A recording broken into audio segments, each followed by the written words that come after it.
continue to take pride and learn from Asa Mahan's leadership today.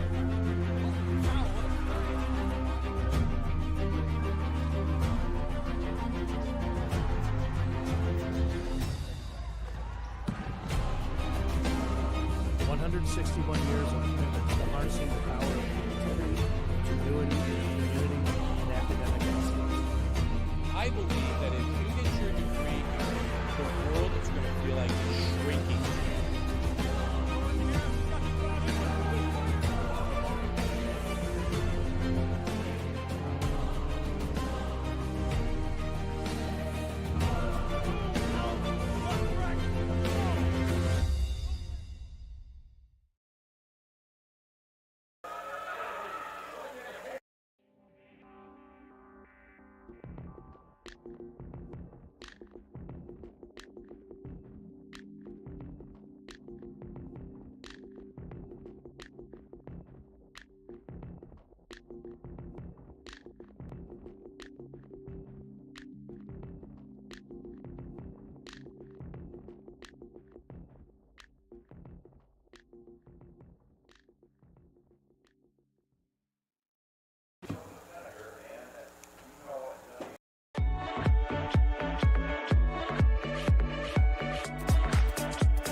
Students on the threshold of a magical time in your life, a time of significant growth, introspection, self-awareness, challenge, and opportunity. A time that you will always look back on as special years. Never experienced before you arrive today and never replicated after you graduate.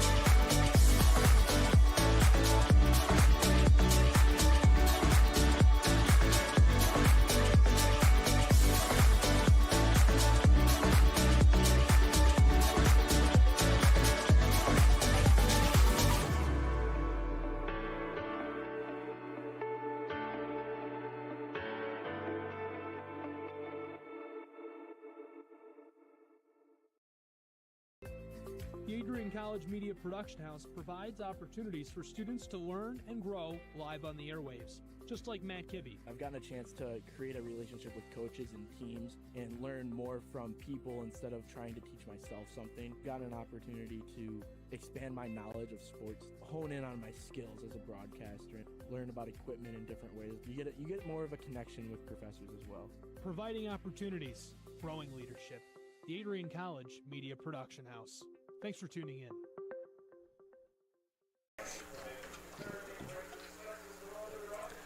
Hello, friends, and welcome to beautiful Nicolay Field here on the campus of Adrian College and the home of Bulldog baseball. Today, ACTV presents this MIAA baseball matchup between the visiting Scots of Alma College and your Adrian College Bulldogs. My name is Nathan Linder, joined alongside by Remington Gilniak. And Remy, this is game one of a doubleheader today and the middle game of a three-game series between these two teams. The first game was on Thursday. It was a 14-inning thriller where the Bulldogs lost in heartbreaking fashion.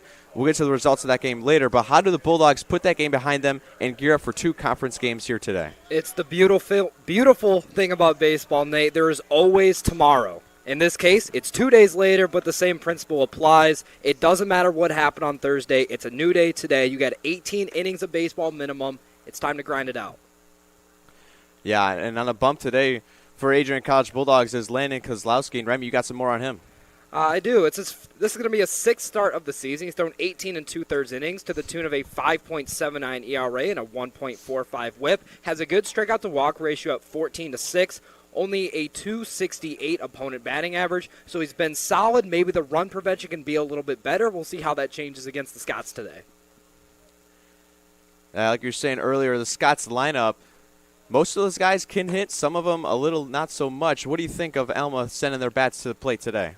I mean, you said it before. Some guys are up there in the numbers, some aren't. Top three guys in the order, all over 900 OPS. But as you get down to that order, you got guys in the 600s and even in the 300s. So I really think if Kozlowski can get through the top 4 or 5 hitters of the Scots lineup, he'll have a ton of success today.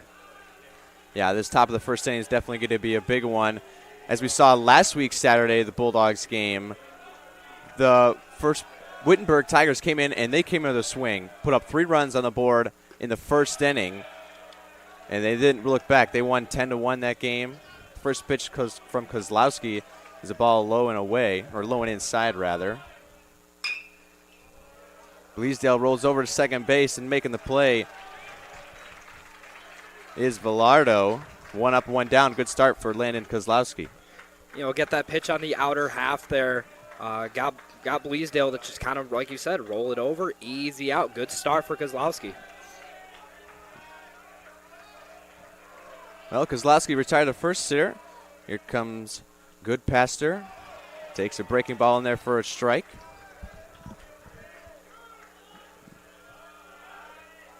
Kozlowski working quick.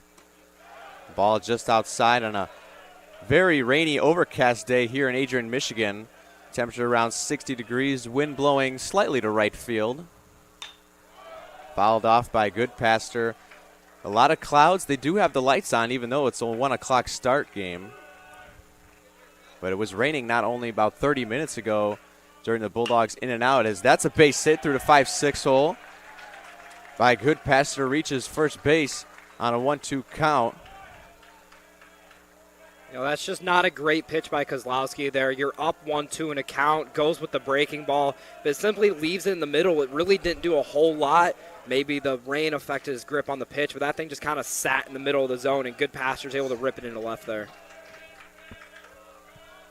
That'll bring up Kyler Warren, the shortstop for the Scots today. Fouls first pitch off right near the net in front of us. Took a ricochet off the post there, right towards the Bulldogs dugout. Hey, if that post isn't there, I'm making the play, Nate. Kozlowski gets ahead 0-1 with Goodpaster away from first. Ball up high. Very small lead by Goodpaster. I mean, Bulldog catcher today, Kedro, pretty good arm back there, so I don't anticipate too much motion over there, but still surprised. The lead is, I mean, it gets bigger now, but only about 4, maybe 5 feet off the base. Warren takes a strike on the inside corner. Yeah, when he starts, he's only about a foot off of the base, and then as Kozlowski gets in his set, he inches more and more and then gets to a somewhat normal lead, but right now he's only about 2 feet off the base and then shuffles a little more and more, maybe trying to get a jump. Kozlowski's 1-2, called third strike at the letter, sitting down Warren. You know, we talked about it in the Goodpaster at bat. Left the breaking ball in the middle of the plate, 1-2. Got to imagine Warren was sitting breaking ball there. Kozlowski comes in with a fastball at the letters, had good bite to it, and just gets the backwards K. 2 away here in top half of the first inning. Kozlowski gets Kavalek swinging first pitch. Alexander Kavalek, the designated hitter. Goodpaster still leads away from first. 2 pitches in a row swinging from Kavalek. Man, Kozlowski could pretty much throw whatever he wants here. That was a breaking ball again. Didn't do a whole lot, kind of sat in there, but Kavalek just absurdly late on the swing. The 0-2 from Kozlowski. Runner goes. Ball outside. Kedros throw down, and he got him.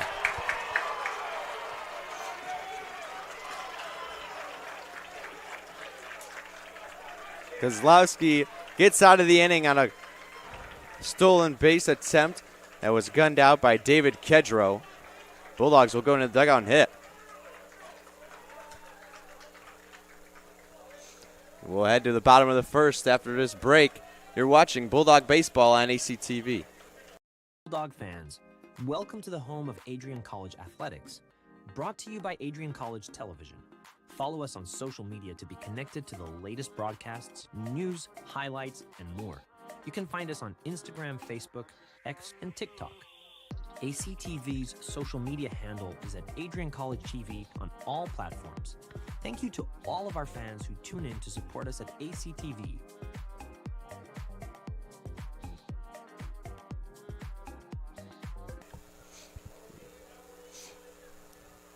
David Kedro threw out good pass to the end, the top half of the first. He is due up fourth this inning. Remy, what'd you see on that last play? I mean, I mentioned it before. Kedro's got a cannon on him. Not a big lead over at first. Kozlowski's doing a great job changing the looks throughout that first inning. Not the greatest jump in the world. Kedro fires a bullet down to second. Got him pretty easily. Yeah, it was interesting to see. He had him 0-2. Almost seemed like he was going to steal. They inch off the base. We'll see more if Kozlowski does allow more runners, as that is that the approach for all the Alma Scots and what they do leading off of the base. They kind of just stand a step off, and then once he comes set, they inch and inch and inch and try to get somewhat of a jump. I mean, Coach Crane has been doing this a long time. If he's doing something, it's for a reason. I'll bring up the left fielder, Cam Oliver, leading off for the Bulldogs today. Takes the ball down low, says our director, Michael Hale. Looked good from here. It's hard to tell up and down. That one in there for a strike, evens up the count, 1-1. Man, Grunwald, good life on that fastball so far. Back-to-back pitches. I'm not sure if we have a radar gun here, but I mean, you can see the dust popping off the mitt. Breaking ball lands the top of the zone.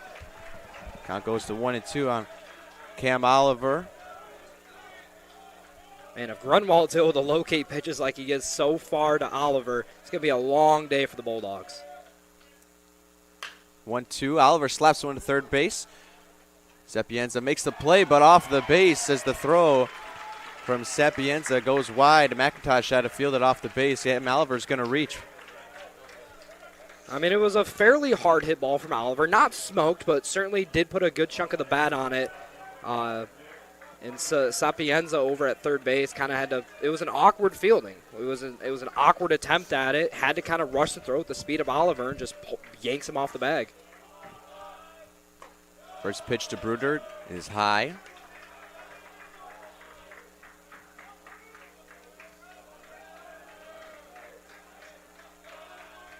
Oliver away from first. Also not a big lead. Kind of inches off. Bruder swinging. That ball goes foul over the right field line. I mean, Charlie Morton, the catcher for the Scots today. If I said Kedro's got a cannon, that must mean Martin has a bazooka. Every throw I've seen from him over the last half an hour or so has been an absolute seed. Ball up and away to Bruder. On the mound today for the Alma Scots is Cole Grunwald. Remy, you got some stats on him? I mean, yeah, 9 innings pitched, 5 earned runs allowed so far. Very high whip of 2.3. Bruder sends one right field. Ranging black is Bleasdale. Makes the catch at the warning track in front of the wall. Cam Oliver has to retreat. To finish up on Grunwald here, we mentioned the good strikeout to walk rate of Kozlowski. It's the opposite with Grunwald. 8 strikeouts to 6 walks. Opponents batting .341 off of him. Granted, only 9 innings pitched, but if Grunwald wants those numbers to look better at the end of the year, he's got to have a good start today. Yeah, the Scots will be looking for some depth with 18 innings to fill pitching-wise as Davis takes the ball up high.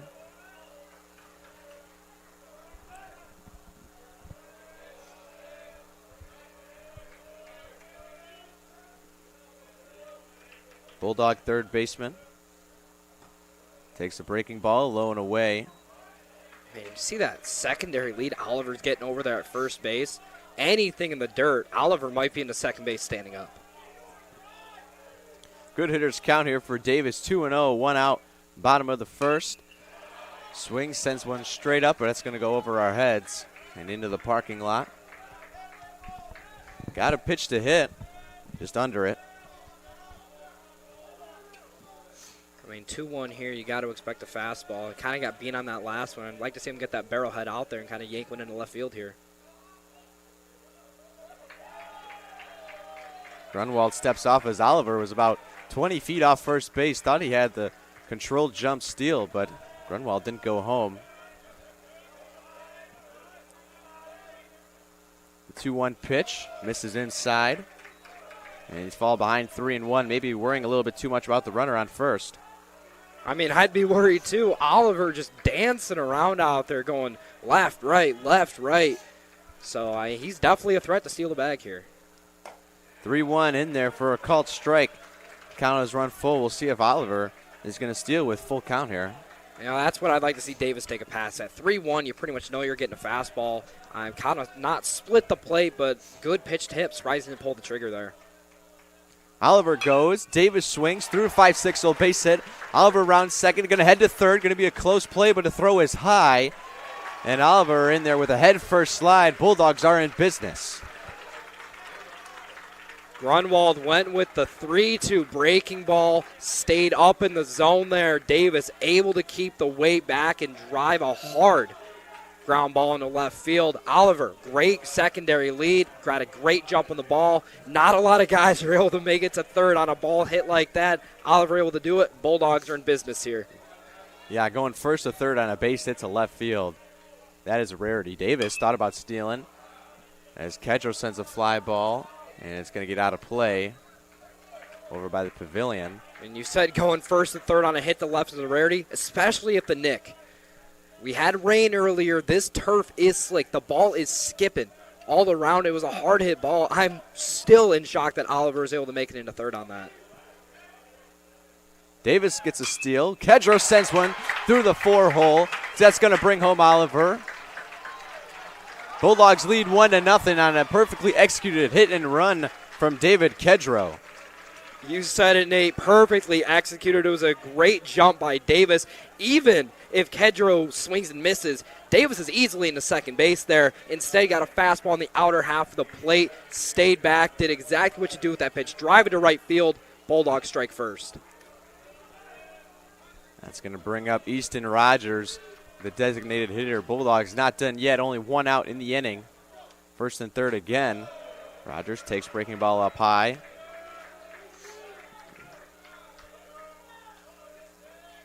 It's a really good job by Bulldogs. Put the pressure on early on Grunwald, especially considering you only said he's only pitched 9 innings, and the numbers aren't that great.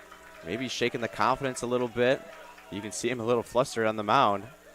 His stuff just isn't working that great tonight. Well, Cam Oliver using the speed to get on to lead off the ball game, forcing the error. You know, he's able to force that error, get speed on base, and all of a sudden you're in the head of Grunwald, and things change very fast in baseball.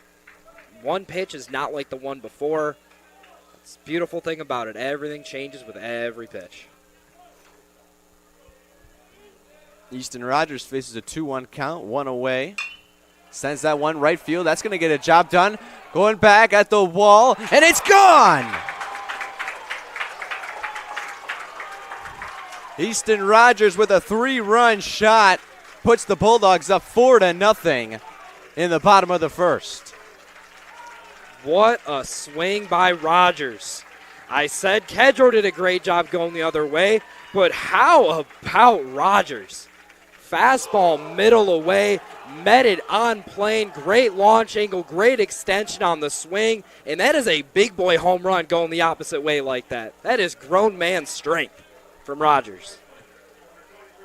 Yeah, that thing got over the fence, and that's a double wall out in right field here at the Nick, and the wind helped a little bit, but that was still a big shot. As he hit it, I thought, oh, that's going to get a job done, score the run from third, but nonetheless, and Hayward, or that's Jake Burns instead. This went down third base line. He's going for 2, and Aaron throw, and he's got a double. Bulldogs showing their bats here early in this one. I am sorry, Jake Burns. I was not familiar with the speed on that young man. Off the bat, I thought bloop hit into left. He's going to pull up at first base. He never slowed down. He was thinking 2 right out of the box.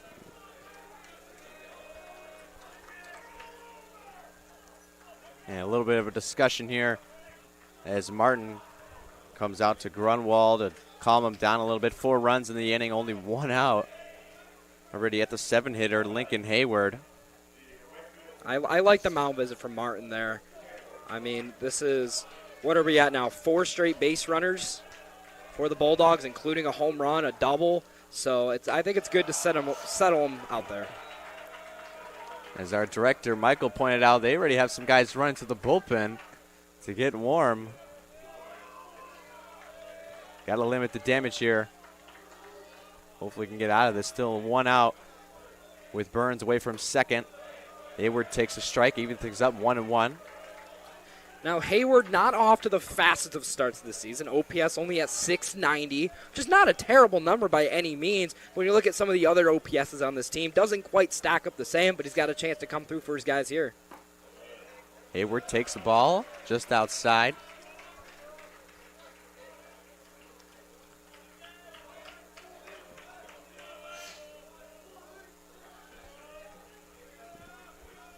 Command for Grunwald just has not been there these last couple at-bats. We saw him locate the off-speed early on, especially to Cam Oliver and even Nick Bruder. But since then, just if you're not a threat to throw an off-speed pitch for a strike, hitters are going to sit fastball. That's what they're doing, and they're taking advantage of it. Grunwald's pitch. This misses outside again. Not getting any help from the umpire here in this one. 3-1 the count. To Lincoln Hayward. Good discipline there. 2-1, pitcher's pitch. Why would you take a pass at that? It's a great take. That one catches the corner, and the count runs full 3-2 on the Bulldog right fielder.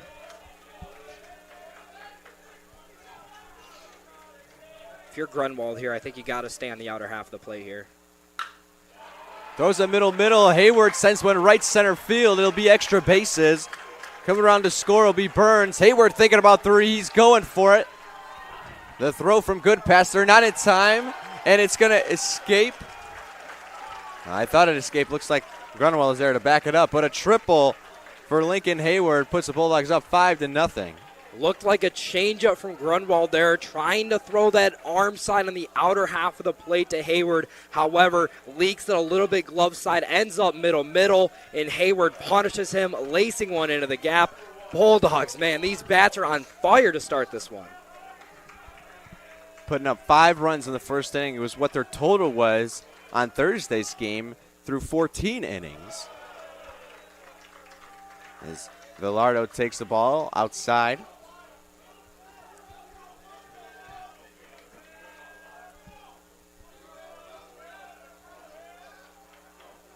Grunwald out of the windup.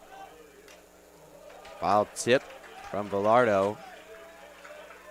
And still only 1 out in the inning.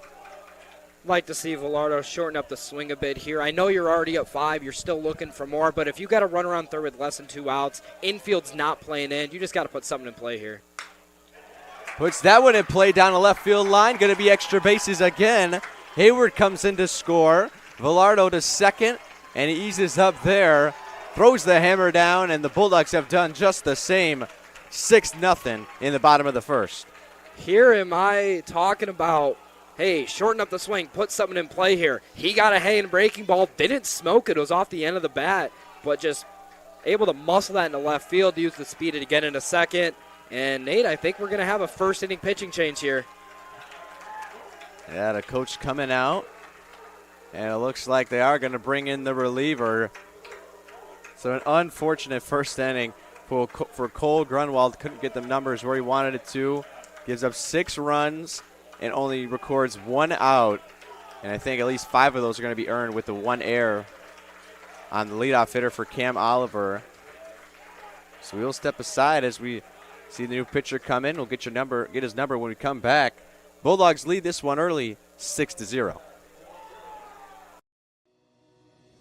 Hi, I'm Aubrey Morgan, the current student government president here at Adrian College. I chose Adrian College because of the campus size. Campus feels like a fun, energetic community where everyone knows each other. If you want to see what Adrian has to offer for you, you can schedule an in-person visit at adrian.edu/campus-visit.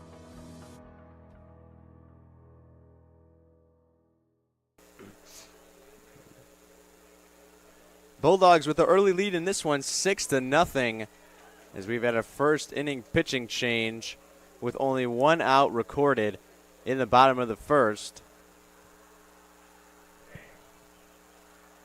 Looks like it's going to be number 28, Tommy Ches. Got to try to stop the bleeding here. That the Bulldogs have just cut the Scots wide open.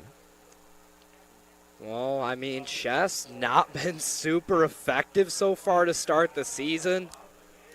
Across 7 innings pitched, has pitched to a 6.43 ERA, a 1.57 WHIP. The opponent batting average at 276. Good strikeout to walk, 10-3 there. But with how these Bulldogs are swinging the bats early on in this one, I mean, we're to the point now Kozlowski's walking out to the bullpen to just stay loose. Yeah, he is playing catch there on the side. This has been about 15 minutes at least, first inning. I mean, the Scots went 1-2-3.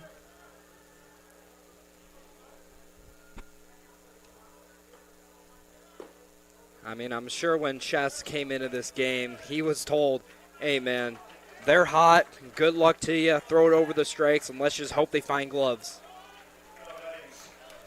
That's going to bring up the 9-hitter for the Bulldogs, Jack Boyke, the center fielder. But Grunwald couldn't even get through the Bulldog order once. Recorded 1 out through 8 hitters. We'll see his final stat line. Boyke jumps on the first pitch, slices it foul. Well, Grunwald is responsible for the runner on second, Villardo. So can't give you the final line score quite yet for him. But as soon as something happens with Villardo, I'll let you know.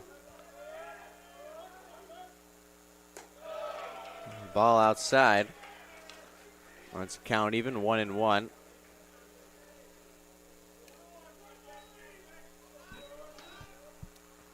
little bit of a scoreboard malfunction here at the Nick. They didn't change it. They didn't reset the count when the new pitcher came in. 1-1 to Boyke. Takes it on the inside corner for a called strike.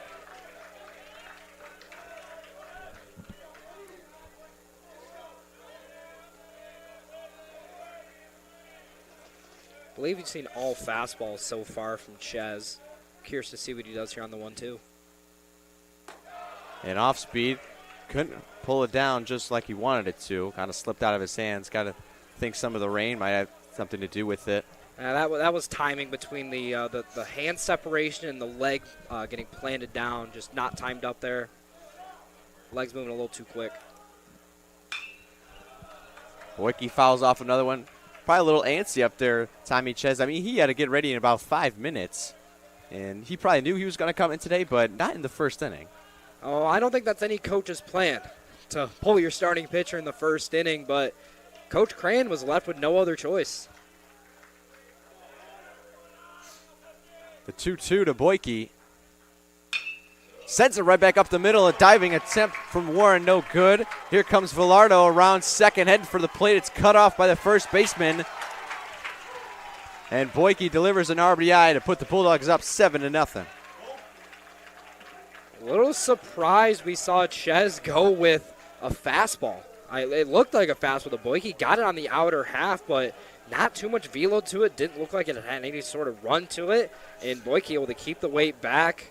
It was a beautiful swing to piece that one back up the middle.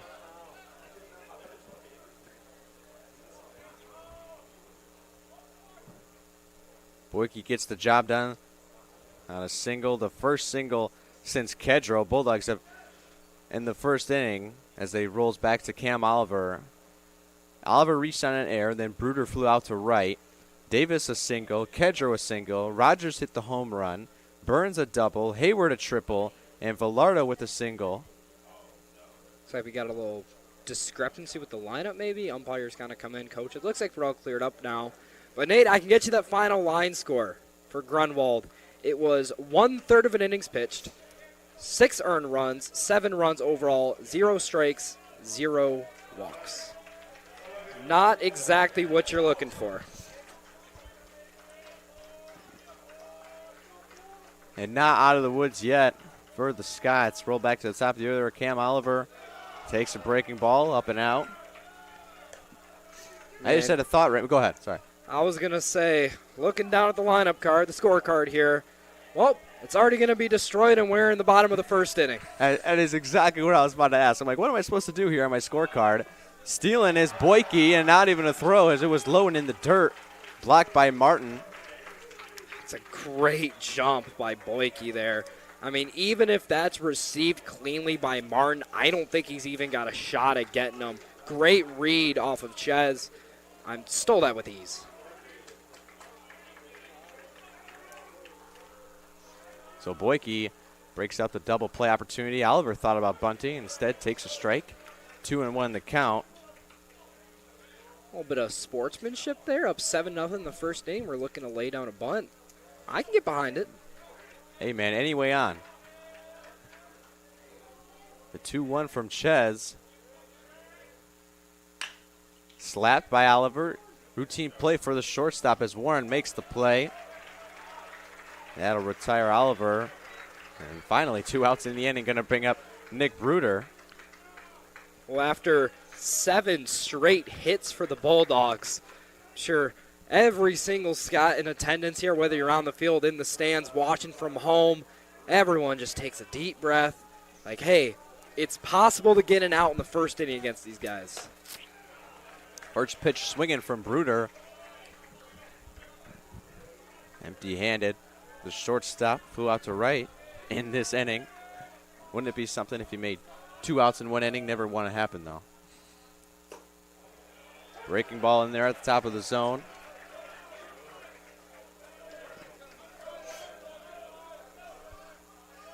Man, if you're Ches here, you're dying to just get back in the dugout and get out of here. The 0-2 pitch well outside. Bruder lays off easily.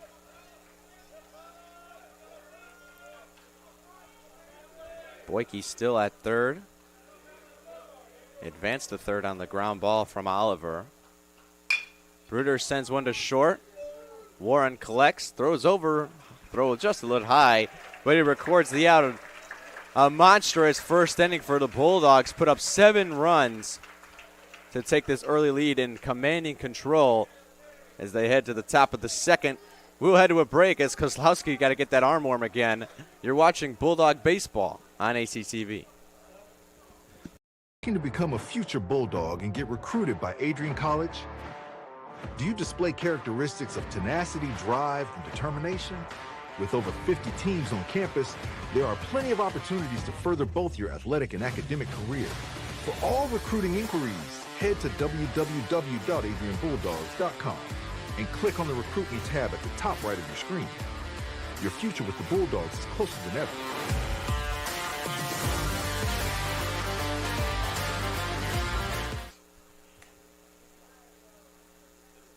Seven 0 your score after 1 inning. Yeah, you heard that correctly. Bulldogs put up 7 runs. Bottom of the first, Kozlowski got a nice cushion here to work with. I mean, this kind of creates an interesting dynamic for Landon Kozlowski. Comes out in the first inning, faces the minimum, strikes out a batter, gets some help from his catcher, Kedro, but overall pitched a very effective first inning.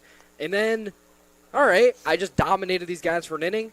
I'm going to go sit on the bench for about 25 minutes until the top of the second inning. So I'm sure he was a little antsy to get back out there, see if the arm still feels good because, I mean, anytime you have a pitcher that sits for that long, that it doesn't feel good. That first pitch out of the dugout does not feel great on the arm. So hopefully Kozlowski is able to stay in shape in this game and continue to get through these Scots.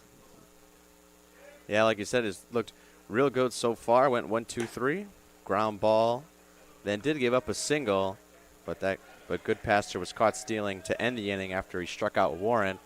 So back into the box is Alexander Kavalik, who ended the last inning in the top half of the first on the caught stealing. Thought he was just going to come right back up a couple minutes later. Instead, he had to sit for 25 minutes. First pitch swinging, sends a fly ball to center field. Ranging back, track wall, and makes the catch right at the wall from Jack Boyke. Man, that thing had some nasty carry on it. Hey, hats off to Boyke, man. Off the bat, I mean, it sounded good, had a good launch angle to it, but that thing just kept slicing away from him out in right center. Uses the speed, the instincts, runs it down about a couple inches in front of the wall, nearly crashed into it. Smith takes a first pitch strike on the outer half. Man, mentioned at the top of the broadcast, it's really only the top 3, 4, maybe 5 guys in this lineup that are threats. Smith hit a line shot, and Bruder made the play on a hop. Maybe he didn't have to jump, but nonetheless secures the out in about 3 pitches, 2 outs for Kozlowski. Now to finish my thought here, if Kozlowski's going to let me, mention the top 3, 4 guys in this lineup are really the threats here. As Nate, I'll let you take this over. Back to the track wall and a home run from Sapienza.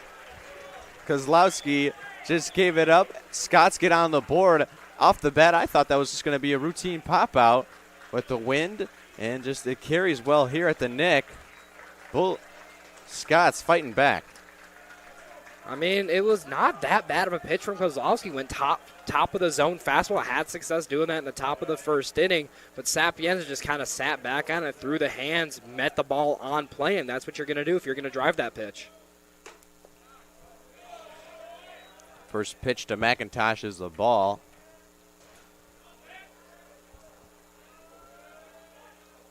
Kozlowski delivers. Man, you think Sapienza was a little hurt by my comments calling him not a threat? Came into the game with a 913 OPS. So clearly he is a threat. McIntosh fouls one off. Count goes to 1-2 to the Scots first baseman. Kedro sets up way outside, and Kozlowski delivers it right there. Looking to get McIntosh to chase. Well, a little surprised that he went fastball there. Usually if you're set up that far outside, you're throwing some type of breaking ball, but in a righty-lefty matchup, a little surprised there. McIntosh to the short. Bruder makes the play, going down to a knee, and that's going to retire the Scots. They do get one run on the board from the home run from Giuseppe Sapienza, but Bulldogs still in control. This one 7-0, led to the bottom of the second. You're watching ACTV. Welcome to Adrian College, where we believe in educating both the heart and the mind. With over 100 innovative academic programs and 10 cutting-edge institutes, you'll find a path that's right for you. Join our vibrant community of over 50 athletic teams and discover why we're recognized as a U.S. News & World Report Most Innovative Institution. Adrian College, where passion meets purpose. Your future starts here.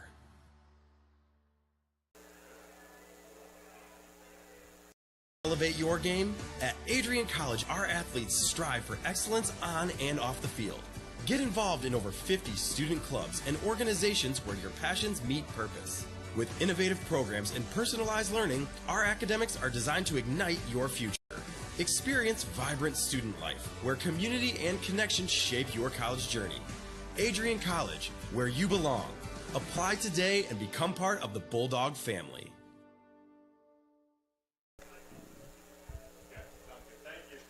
Bottom of the second, and the Bulldog bats have come to play. They put up 7 runs in the first inning, and they're back up here. Back in the dugout, looking to get hot again. I mean, great job by Tommy Ches last inning. Comes in, coming off of 6 straight Bulldog hits. I mean, he allows the single to Boyke, but after that, gets 2 ground balls to short. I'm sure that's the game plan here. Throw strikes, maybe let him hit it, hopefully find a glove, just kind of eat some innings in this one. Ryan Davis to lead it off for Adrian College. Takes the ball low.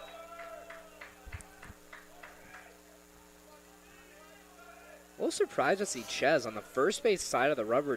Typically, you see righties kind of work from the third base side, create a little bit of deception, but he decides to kind of go straight on from the first base side. Yeah, and that mound here at the Nicolay Field can be a little worse for wear. As no, a lot of guys work from the first base side, and the landing spot is pretty deep. From the third base side, it might not be as deep. You usually can land fairly well. Davis takes a strike. Count goes to 1-2. And anytime you see a ball pop out of the catcher's mitt right there, that's a timing thing. With the new style of framing where you're just trying to stay low, low, low, and then meet the pitch at the spot, sometimes your timing's just a little bit off and then pops out of the mitt. Not always 100% on the catcher. Davis skies one center field. Ranging back is Foley and makes the catch, 1 away, as Ches retires Davis for the first out. You know, Bulldogs had 7 straight hits, and all of a sudden, Scott pitching retired 3 straight Bulldogs here. Bring up David Kedro. He singled back in the first. And also came around to score He sent it basically right where the second baseman's playing right now. First pitch to Kedro. Hits at second base. Thought he caught it on the fly, instead dropped it, but able to recover and make the play. As Brandt Goodpasser makes the second out of the inning. And the Bulldog bats haven't come out to play like they did in the bottom of the first. Man, I really wonder what David Kedro's game plan is here today. You've seen 2 swings from him, 2 pretty hard hit balls sent out to the right side. So if you're the Scots, you're going to want to take note of that. Maybe bust them in for the duration of today's game. We'll see how that future plays out. Rogers up for the Dogs. Takes a strike at the bottom half of the zone. It was Easton Rogers that hit the home run over the right field fence back in the first inning. Scored 3 Bulldogs. That's really what started the waterfall here. Checks the swing, but it's going to be a called strike anyway. Right on the black. It's a good pitch there to Rogers. We've seen Ches go with a lot of fastballs on the outer half there, kind of in the same tunnel. Just kind of drops in that slider, curveball, some type of breaking ball, and gets the check swing. And that one just a little bit further outside and down low. 1-2. Ches still ahead. Be shocked if this 1-2 was not a breaking ball. Saw Rogers turn around a pretty good fastball from Grunwald, so got to go breaking ball here. He does. Yanks it a little too far outside. Count goes 2-2. Do you think he's going to come back inside now after 3 straight outside pitches? I think your 2 options here are hard in and soft away. I know it sounds basic, but if I'm Ches, I'm going soft away again. Try to get a little rollover, maybe a swing and miss. Instead goes hard in. And Rogers pulls it foul. I'll tell you what, Nate, I should not be playing the lottery today. I've already made a few predictions thus far, and I think I've gotten 1 right. But overall, it's not been a very lucky day. 2-2 from Ches. Got to assume now he's going to go soft away. He does, just outside. Maybe a little miscommunication between him and the catcher. Thought it might have been a good pitch, but catcher wasn't lined up there. Martin set up in. That's just a simple missed spot from Ches. It's the right pitch, just Martin set up in. He threw it away. Rogers sends one center field, but ranging over to make the catches fully. Bulldogs go 1-2-3 in the bottom of the second. That still leads 7-1. Scots will come up to bat at the top of the third, looking to put some more runs up on the board. We'll head to the break. You're watching Bulldog Baseball.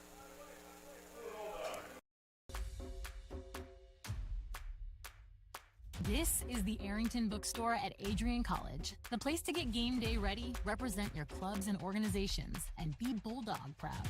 With a wide selection of merchandise and a smile at every visit, stop by inside the Kane Student Center to pick up your Adrian College wares and make it another great day to be a Bulldog.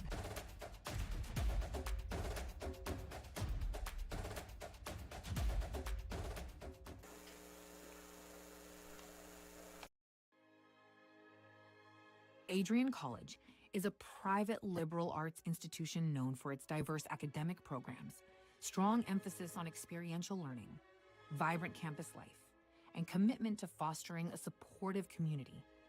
Want to visit Adrian College for yourself? Visit our website at adrian.edu/campus visit.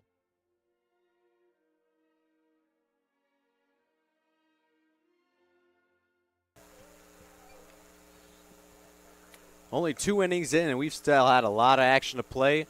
A lot of action has happened. 2 home runs, 1 from each side.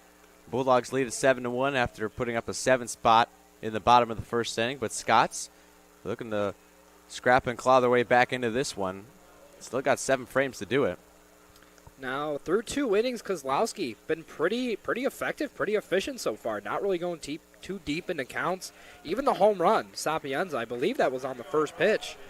So, I mean, he's been attacking these hitters, and so far they found gloves. Only 1 strikeout in the ball game. A couple barrels, maybe a little bit of luck on his side. We'll see if that changes as we have 8-9-1 this inning.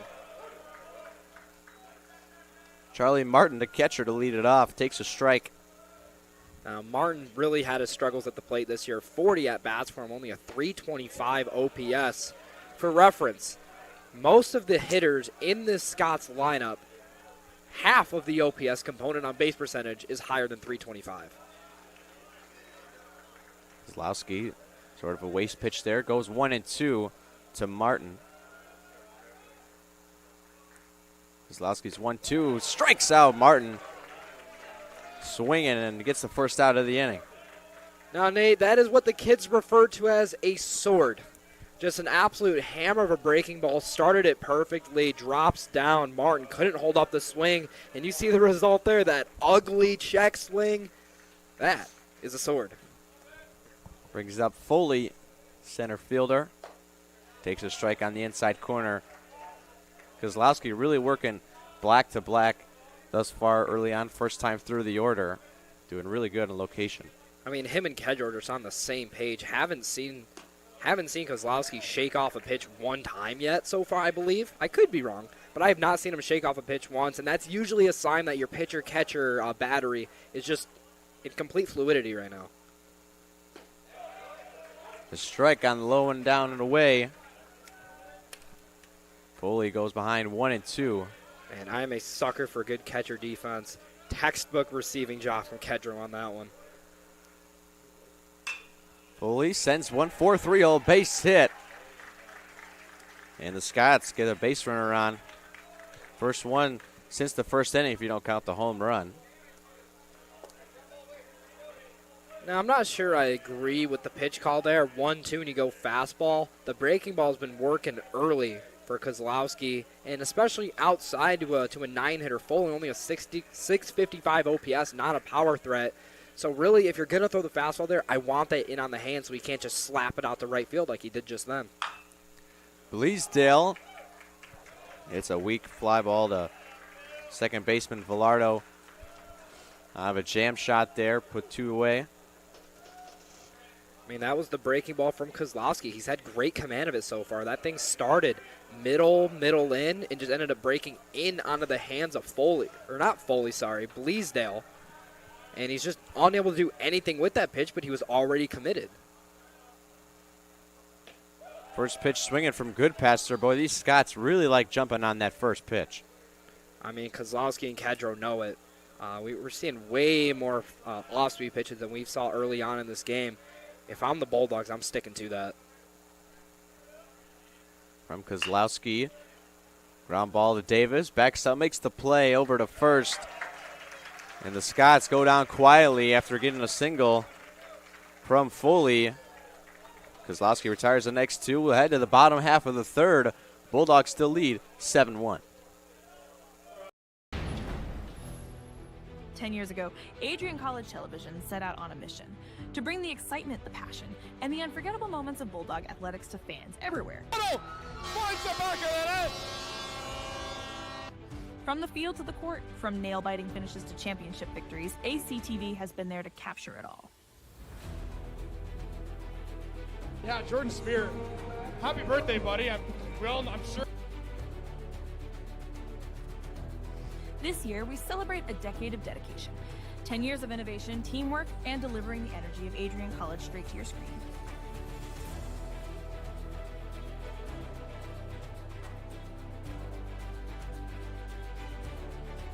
Here's to the next chapter of ACTV, because at Adrian College, the story is just beginning.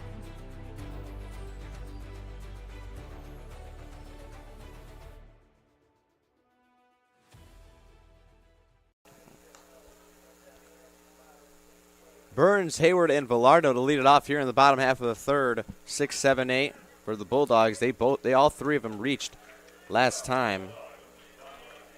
Now, I'm really surprised by the work so far of Tommy Ches. Numbers coming into the game, not good, facing a red-hot lineup, but has come in, allowed a leadoff hit, but after that, he's retired 5 straight. First pitch to Burns, swinging, jam shot, and going to get over the first base grandstand.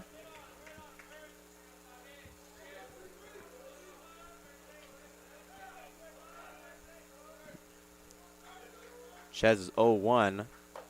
A spinner goes outside, evens things up at 1-1 to the Bulldog first baseman.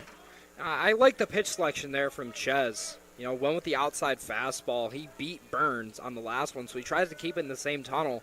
Just a great take by Burns to lay off.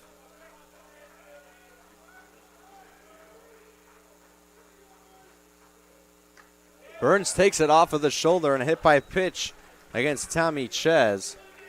Bulldogs reach base again. I mean, you can hear that from here. He wears that elbow guard for a reason. Burns stands right on the plate.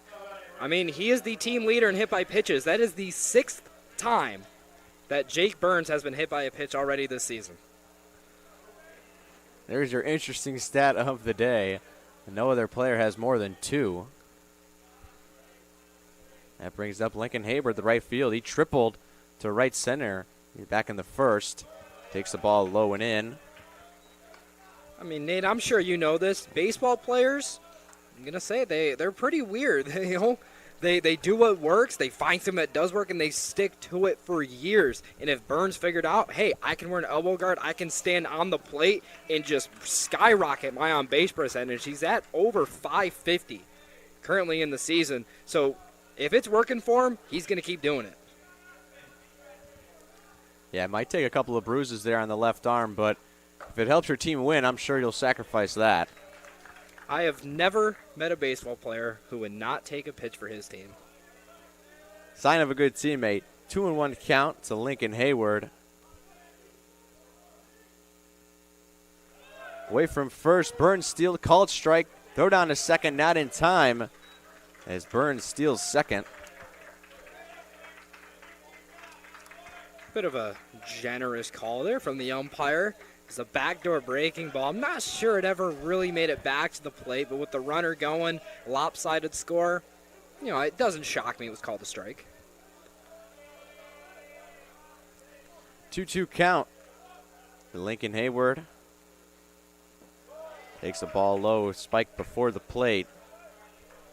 It's a good stop by Martin there. You said it was spiked. 58-foot curveball. Martin just kind of drops down to one knee there, slides maybe about 6 inches to a right, lines up, knocks it down right in front of him. The payoff pitch to Hayward. Smacks it through the 4-3 hole. Coming around third to score as Burns.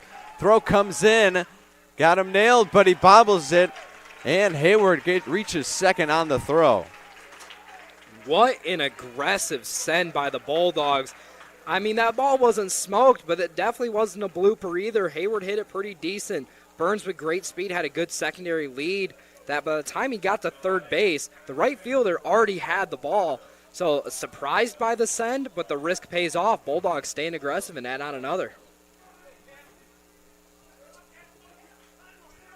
Yeah, aggressive base running, and Hayward, a real smart play there to advance on the throw. Puts another Bulldog in scoring position, breaks up a double play opportunity. Brings up Philip Velardo, who doubled back in the first and scored. Squares the bunt and takes it just under his shirt as he pulls back. How in the world did he not get hit by that pitch? He is squared up to the pitcher, making himself as big as possible. There's a front door breaking ball, and it somehow misses him.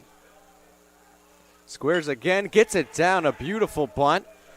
Sapienza fields it, throws on to first, and a successful sacrifice bunt from Velardo advances Hayward to third with one out. That is selfless baseball from Velardo there. Got the bunt. I'm sure he wasn't thrilled about it when you're up 7 runs in a ball game, but a lot of ball game left. I mean, you cannot rule out these shots. So if you're able to tack on another run here, only increases your odds of winning. Boyke first pitch swinging. Comes up empty-handed. Looked like a breaking ball there. It's good. Change it from Ches there. That thing started at the knees and just falls off the table. About a 15-mile-an-hour difference between that one and his four-seamer. 0-1 to Boyke. Takes it low.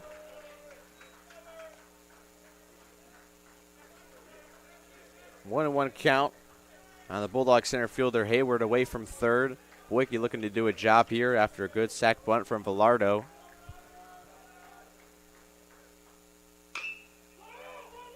Hits it off of his own shin, and the quickly out to call that one foul. I like the vocalness.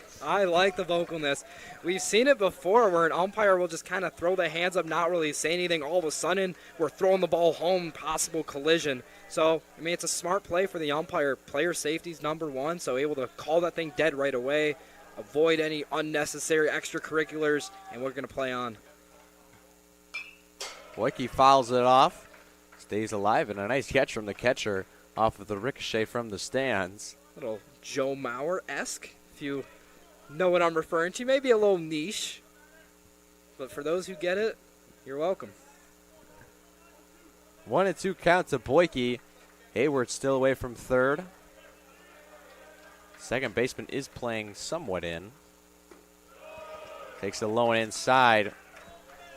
I think the Scots are playing this as if it's hard hit, maybe you have a chance to nail Hayward at 4, but otherwise just get the out at 1.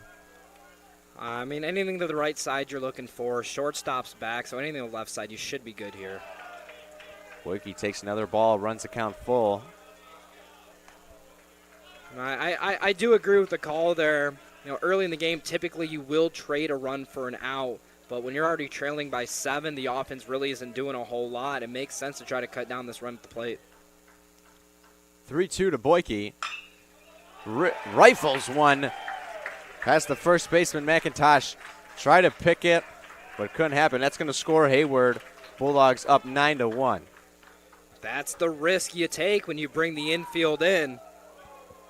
First baseman McIntosh, you said it, a couple steps in front of the bag, into the grass there, and that ball was smoked off the bat of Boyke. Just basically no reaction time given to Boyke, and that's going to allow to get into right field. Roll back to the top of the order. Cam Oliver's third at bat in as many innings. That one hits off the front of the plate, it looks like, and hit back towards the backstop right in front of our faces. Hit the net. An awkward turn of events for the catcher. I mean, as a catcher, there's nothing you can do. You know, on a turf field, those are the ones where it's an in-betweener. You can either get down and block, but there's a risk of it hitting your mask, or you can go for the pick. Right there, Martin tries to go for the pick, but it hits the front of the plate, and there's just nothing you can do about that. Just bad luck. Boyke away from second. Oliver takes a ball low. We've seen Oliver hit the ball on the ground twice the left side already. You know, if you're going to hit the ball on the ground here, you want to put it to the right here and at least get that runner over to third. Oliver takes inside again. And Chez falls behind 3-0 to the Bulldog leadoff hitter. I think you got to put the red light on this swing right now. It's already 9-1. You're the leadoff man. Some big hitters coming up after you. I'd have the red light here.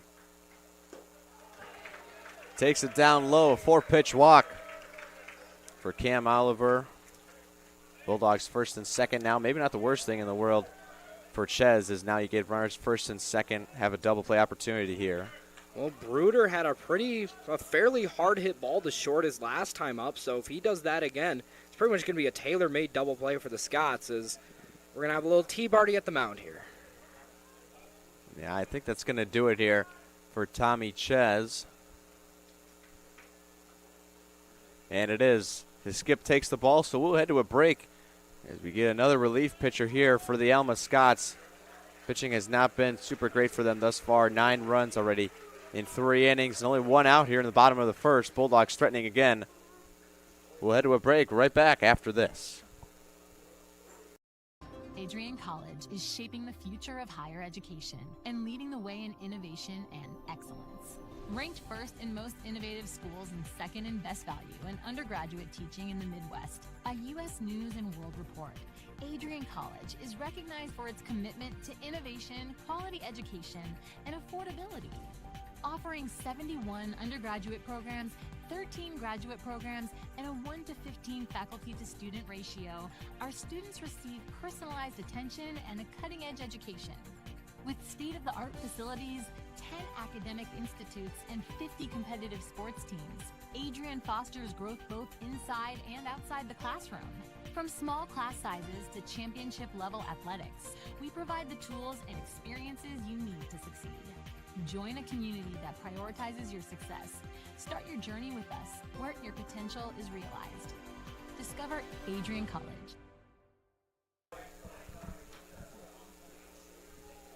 Ryan Koob out to pitch for the Alma Scots. Third pitcher for Alma already in the bottom of the third inning.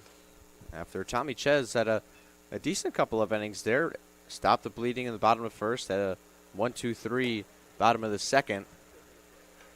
But then a hit by pitch, a single, sac bunt, And another single, now a walk to Cam Oliver has put runners on first and second with one out as the rain is starting to come down here at Nicolay Field. You know, Nate, I feel like a broken record. Looking at the stats for Ryan Koob, he's pitched 4 innings, has allowed 4 earned runs, a 2.5 whip, 1-1 strikeout to walk ratio, 7 strikeouts to 7 walks. So like the other 2 pitchers, the success just has not been there to start the season. But this is what blowouts are for, kind of prove yourself. If Koob's able to come in here, get a quick double play, maybe give him an extra inning after this, that's going to give him more innings on the mound. So even though it is a blowout, still something to play for here. Yeah, the stats still count the same. And definitely a time to show out for your manager. Nothing like putting hot bats to bed. Double steal for the Bulldogs. Throw to third. And it does not get Jack Boyke. Now Bulldogs second and third with 1 out. Breaks up the double play opportunity. How about that? A double steal on the first pitch of a new pitcher. I like it. I mean, you don't expect that. And it was a great throw by Martin. Kind of hit the drop step, sidearm flip, went to the right of the batter. A little unorthodox, but we've seen it more in recent years. Fired a strike down to third, but just too good of a jump by Boyke at second, and he gets in there barely. And then they're on a head first slide. The wet turf might have helped him get there a little faster. Bruder sends a fly ball deep right center. That's going to score a run. Under it is Bleedsdale. Oliver going from second to third as well. And Nick Bruder gets his third out of the game. But a job well done. He'll score an RBI to pull the Bulldogs up 8 runs. It's an unselfish at-bat from Bruder. Haven't seen many selfish at-bats from the Bulldogs today. Second and third, 1 out. All you're trying to do is put something either on the ground to the right side or in the air anywhere. That's what Bruder does. Combines the two, lifts one to right field. Plenty deep enough to score. Boyke, Bulldogs still in business, though. That actually makes the score 10-1, so a 9-run advantage for the Bulldogs. As Ryan Davis, the third baseman, takes the ball low and away. Cam Oliver away from third. Got to be careful of a pass ball here. Davis rips one past a dodging Cam Oliver. Well, I'm going to go on a limb here and say I don't think Koob's going to throw another fastball here. At least not this pitch. Yeah, after Davis absolutely turned on that one.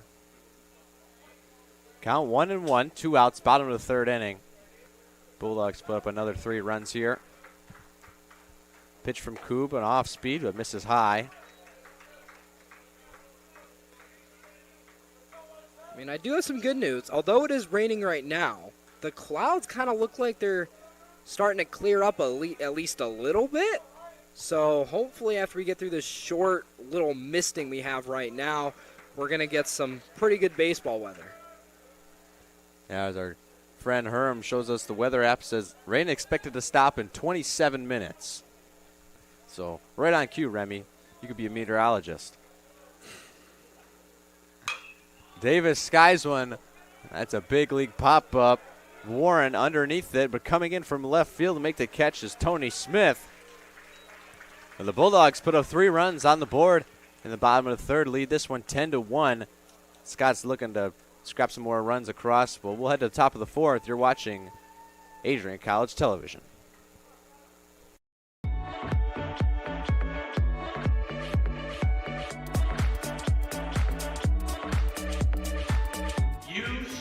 Today's students on the threshold of a magical time in your life, a time of significant growth, introspection, self-awareness, challenge, and opportunity, a time that you will always look back on as special years, never experienced before you arrived today and never replicated after you graduate.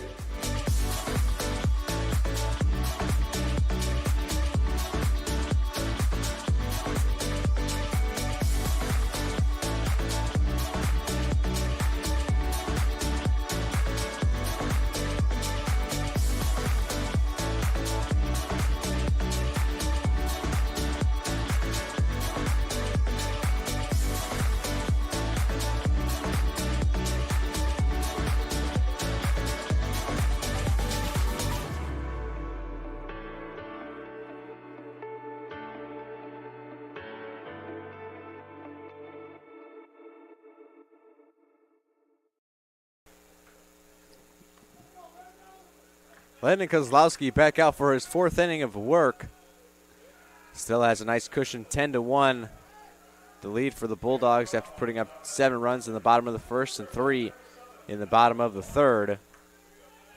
Now batting for the Alma Scots is a shortstop, Kyler Warren. Takes the first pitch, breaking ball for a strike. Man, that breaking ball for Kozlowski has just been money over the last couple innings.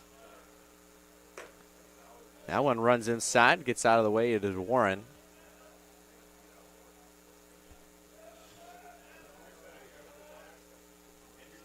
The 1-1 pitch from Kozlowski is sliced right back at the dugout. I think it hit the base on the step, so no Scots were harmed.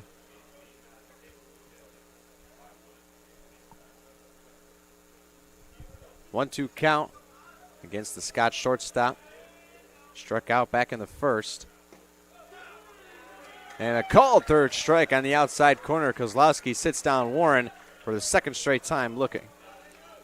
Man, I've been talking about the breaking ball for the last few innings, and I'm sure it's in the back of the minds of these Scott hitters. You know, it's breaking ball away, away, away. You throw a fastball that starts and finishes where that breaking ball starts. It just sticks there, freezes a hitter. Beautiful execution by Kozlowski. Alexander Kavalek steps in for the Scots. Sends one right field, going back, track, wall, and off the top of the wall as Hayward couldn't make a play on it. But Kavalek's just going to end up at second. It's a great swing by Kavalek there. It was a fastball intended to be very inside, just got a little bit too much plate for Kozlowski's liking. And Kavalek able to just kind of sit back, put a barrel on it, and just kind of allow the environment to take over there. The ball is flying today. So if you're able to put a barrel on someone with an exit velocity over 90 miles an hour, the thing's going to fly today. Kavalek away from second. Smith, the hitter. Kedro sets up outside. And Kozlowski absolutely paints the corner. Now, for those curious at home, we have a final line score for Tommy Ches in this one. It was 2 innings pitched, 3 runs on 3 hits, 1 walk, and 0 strikeouts. Bulldogs has not struck out yet. Kozlowski lets a breaking ball go and falls outside. He evens up the count at 1-1.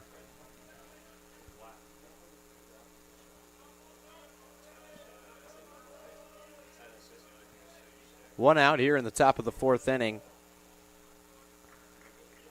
Kavalek away from second.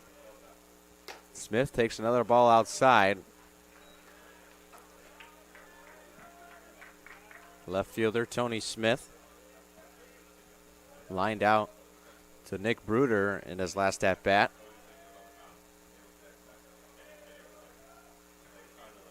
Kozlowski checks Kavalek, pitches, and sliced out of play. Now, although it's only the top of the 4th inning, if you're head coach Craig Rainey, you were absolutely thrilled by the efficiency shown by Landon Kozlowski. You got 18 innings of baseball to play today, so if you're able to get any sort of length out of Kozlowski, that's just going to help you not only in this game, but the second game as well. Kozlowski's 2-2, slips outside, count runs full against Tony Smith. I think you go breaking ball here, Nate. Fastball's been getting hit around a decent amount today. I think you go breaking ball.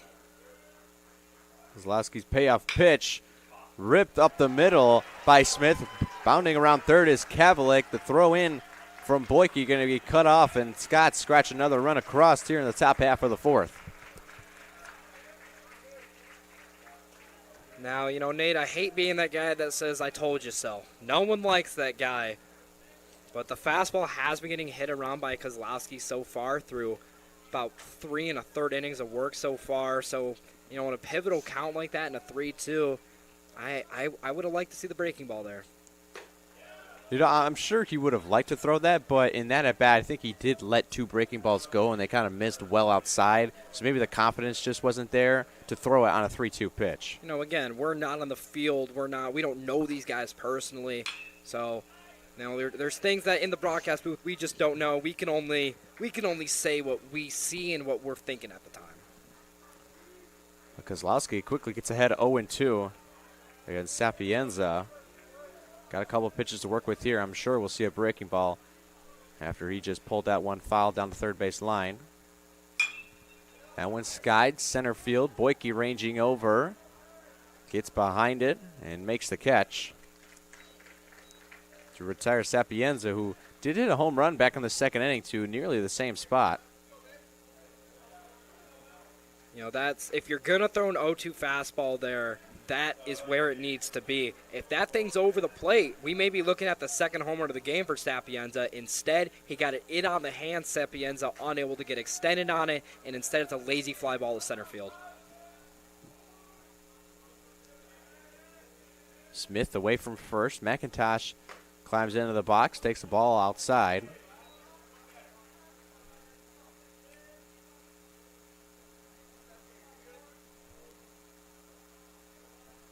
McIntosh ground out to short back in the second inning. Kozlowski lets that one go again, falls behind 2-0.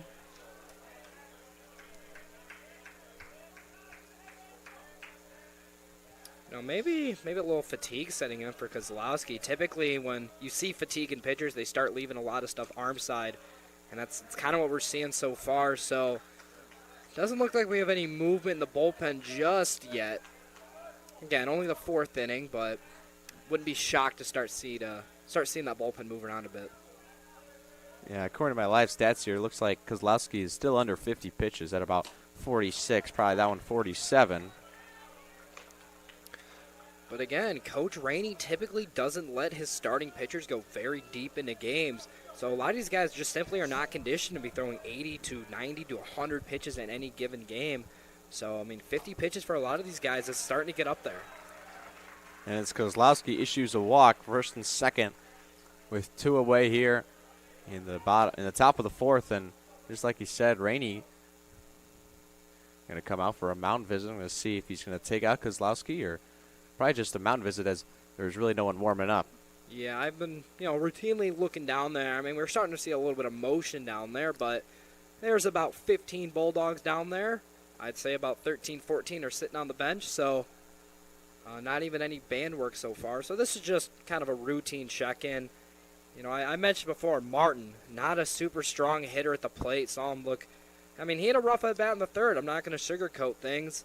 So, this is a really good opportunity for Kozlowski to get out of the inning here. You just absolutely cannot walk Martin. You need to attack him, attack him, attack him. Yeah, I got 8-9-1 right here with Martin. He did strike out last time, like he said, and then Foley is the 9-hitter, but he singled off of Kozlowski back in the 3rd. So this is definitely the batter you want to get. First and second, 2 outs. You got force at any base. Kozlowski's got to bear down right here and get an out.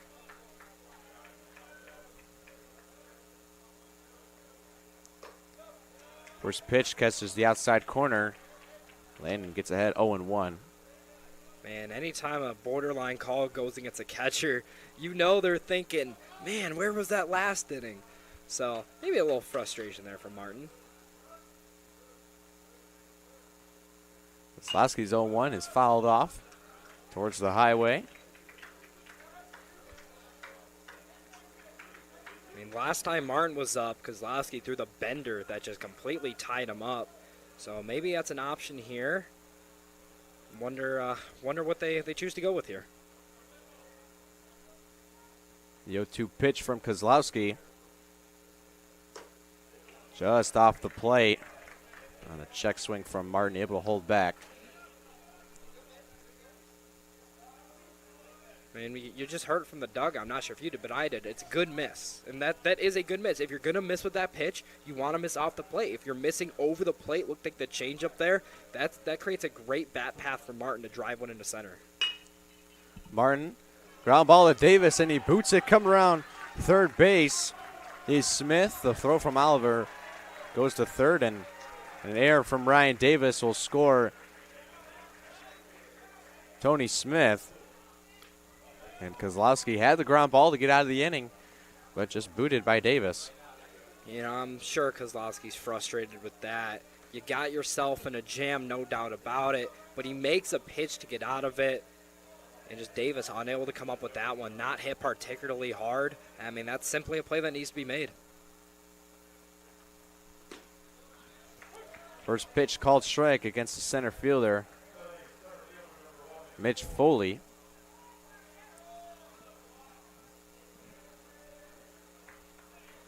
And like you said, we didn't have much action in the bullpen, but now we got two guys warming up, two right-handers for the Dogs. Ground ball at third base, and Ryan Davis able to redeem himself. Will just tag out the runner heading to third instead of making an unnecessary throw. So the Bulldogs get out of it. Kozlowski, a solid 4 innings. That'll probably be the end for him. But Alma, dude, scratch across 2 runs, and we head to the bottom of the 4th. Bulldogs still lead 10-3. You're watching Bulldog Baseball on ACTV.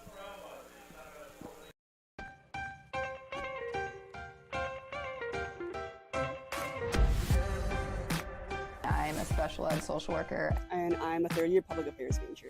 I'm an action filmmaker. I'm a recent graduate from Michigan State University. I'm an underwater cinematographer.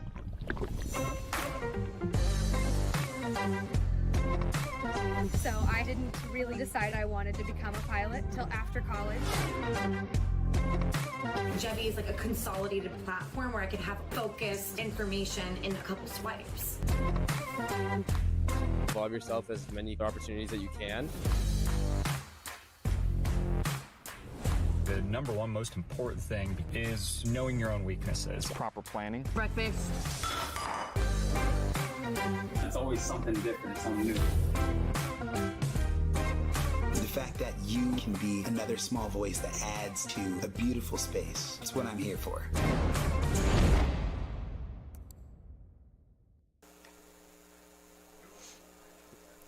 Welcome back inside the ballpark. The rain has ceased, and the Bulldog bats look to get going again here in the bottom half of the 4th. They still lead 10-3. It'll be David Kedro to lead things off here for the Bulldogs. He hit a single back in the first and grounded out to second in the second inning.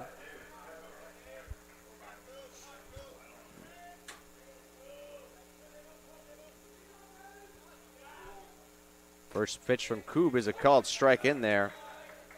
0-1.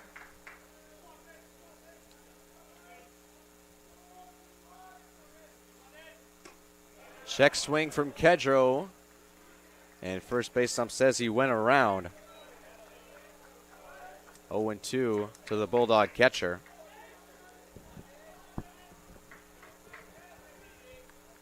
Oh, 2 from Koob. Tipped into the glove and a strikeout for Ryan Koob. Able to get Kedro on 3 straight pitches. It was a great 0-2 pitch there from Koob. Kind of a big, like, sweeping breaking ball. Starts in the outer half. I'm sure Kedro noticed it just a little bit late there. Unable to hold up. Swings right over top of it. Brings up Easton Rogers. First pitch hacking away. Foul tip into the glove of Charlie Martin.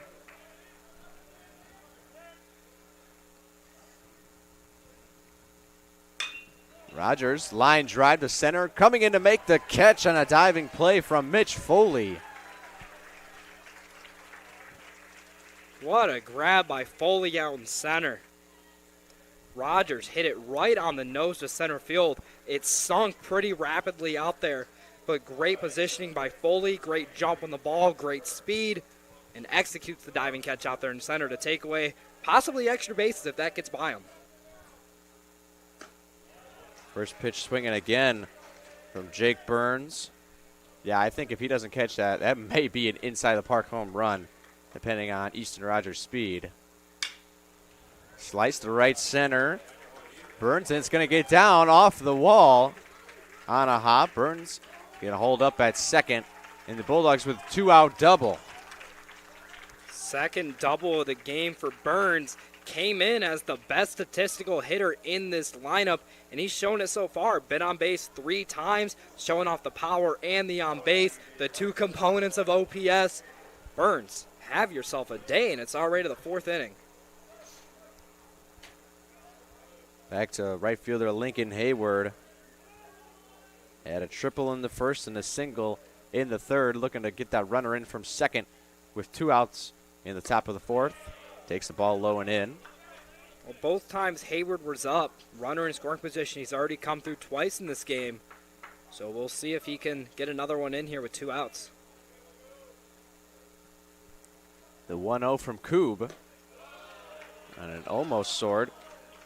But Hayward able to check it. Falls inside. And Koob behind 2-0. Dugout had themselves a little smile over that one. As Hayward narrowly avoids the sword there.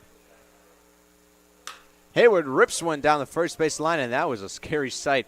Just got out of the park over by some dogs over there. Some actual dogs. Man, got to stay alert down there. You know, the fence down the lines, it's not too high, only about 7.5, 8 feet tall down there. So, you know, if you're down that line, you got to stay alert. Hayward, a check swing grounder to second, able to make the play. Is good pester and made it close. Did Hayward with the speed. Good passer took his time, but records the out.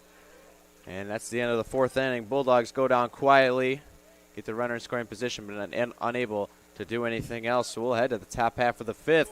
Alma Scott still trail 10-3. You're watching Adrian College Television.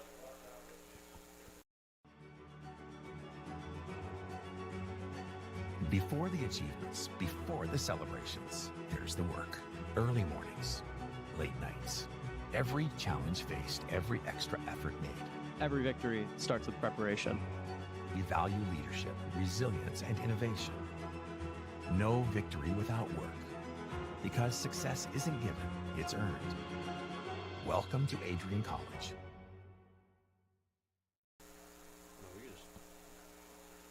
Welcome to Adrian College, where we believe in educating both the heart and the mind.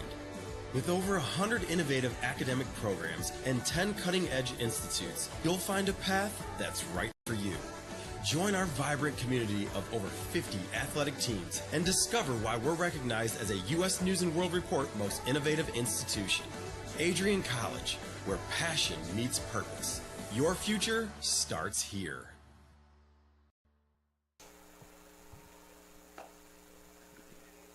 Landon Kozlowski back out there in the top half of the 5th. He's at 56 pitches and has gone through the order 3 times.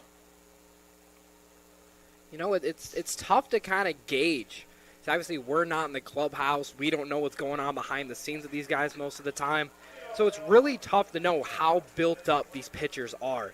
It's a short season, you know, compared to professional baseball. So you don't have that first month of spring training, a month of games to ramp yourself up to consistently throwing 90 to 100 pitches in a game. So it's really tough for these guys to get ready with such a short season. Yeah, I'd actually like to correct myself. He's only gone through there twice. As Bleasdale leads off top half of the 5th.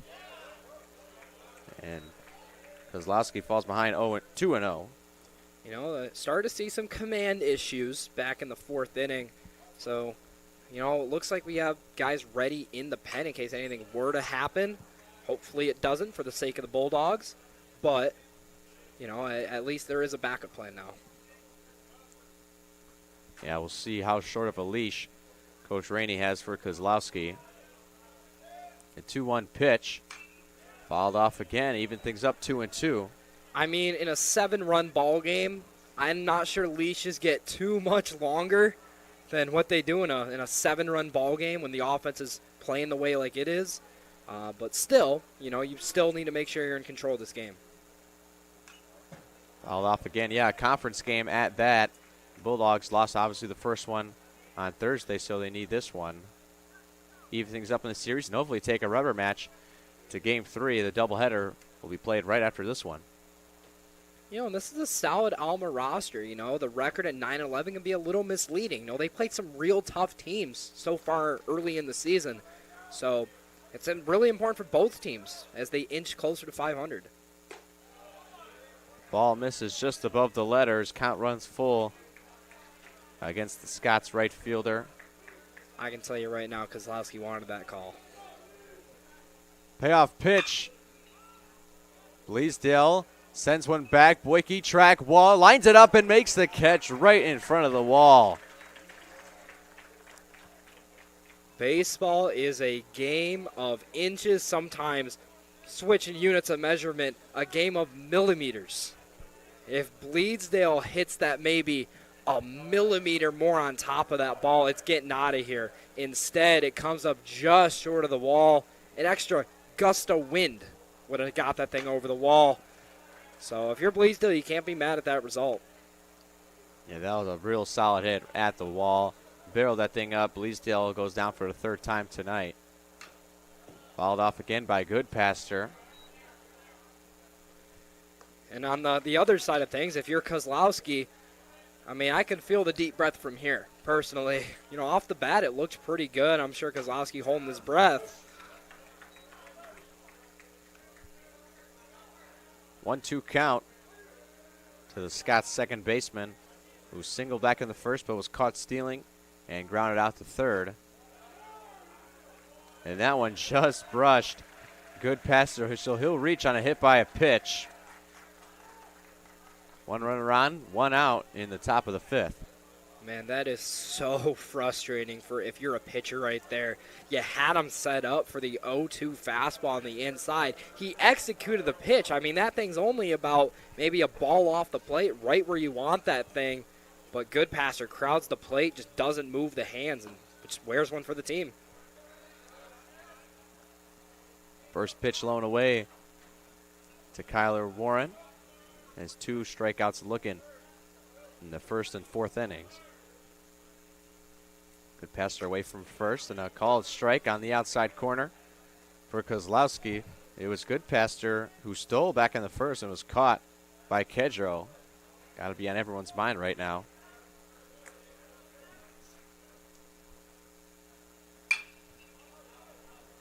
Warren skies one. It's going to get out of play.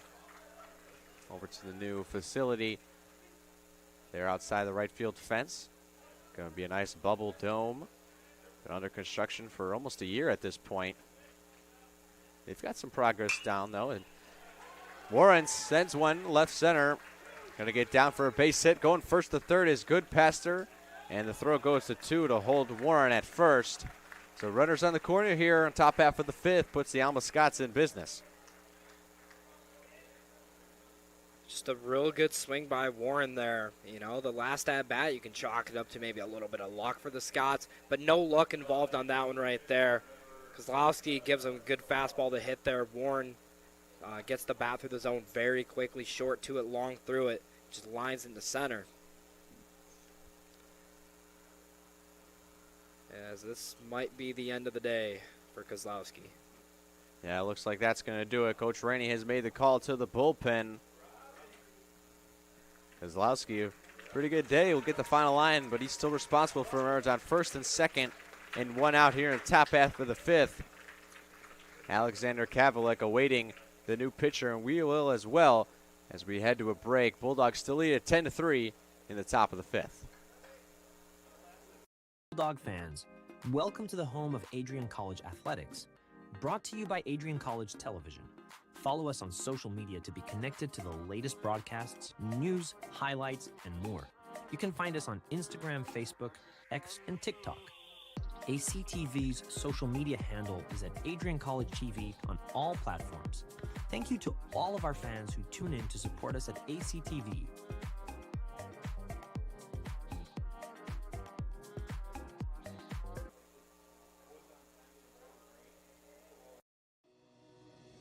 Hi, I'm Aubrey Morgan, the current student government president here at Adrian College. I chose Adrian College because of the campus size. Campus feels like a fun, energetic community where everyone knows each other. If you want to see what Adrian has to offer for you, you can schedule an in-person visit at adrian.edu/campus-visit.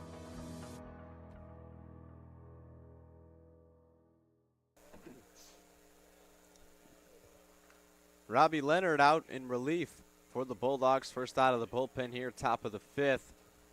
Coming to a interesting situation. First and third, one out. I'm sure Kozlowski would like to get through that inning cleanly, end it on a full inning, give the bullpen pitcher a clean inning of work to work with, but nonetheless. You know, Nate, relievers are used to this. They're used to coming in with runners on base. Leonard, no different. You know, he's your prototypical right-handed reliever. He's got a good fastball, a good sweeping breaking ball, a very unique and crafty arm angle, and that's what pitching is about, creating deception to the hitter. He creates a real tough matchup against right-handers. Well, he faces the first right-hander in Kavalik,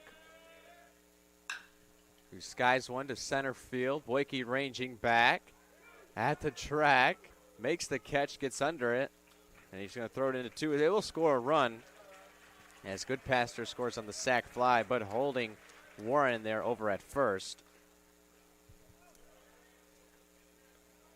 Man, Leonard got away with one there. It was a fastball that caught a ton of the plate, and Kavalik was on it. Just a little bit underneath of that. He's able to stay a little bit stronger with the top hand there. We may be looking at a 3-run bomb there. Warren steals, and Kedro's throw down in the dirt.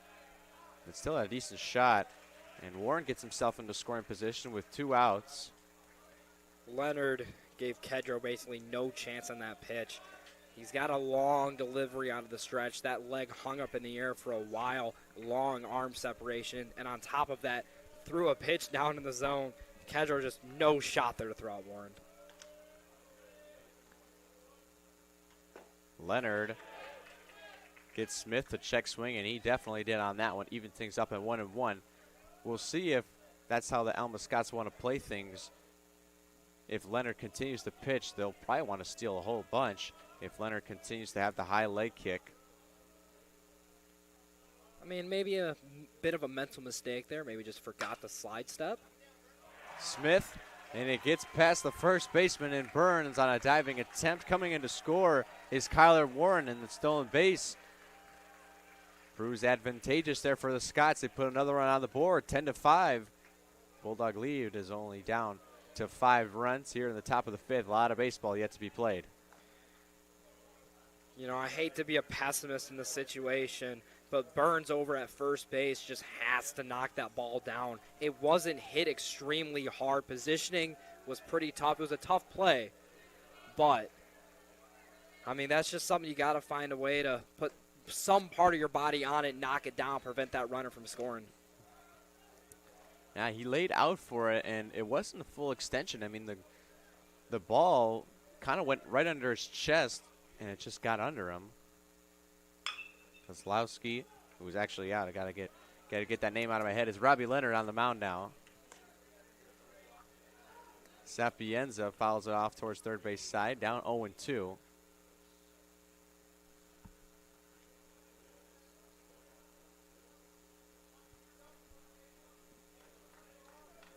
Two outs, top of the 5th.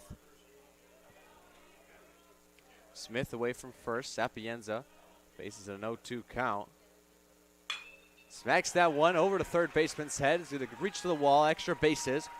Smith rounding second and is going to get held at third as Sapienza rolls into second with a 2-out double. And Leonard getting a little rattled up there on the mound. Bulldogs bullpen still hot.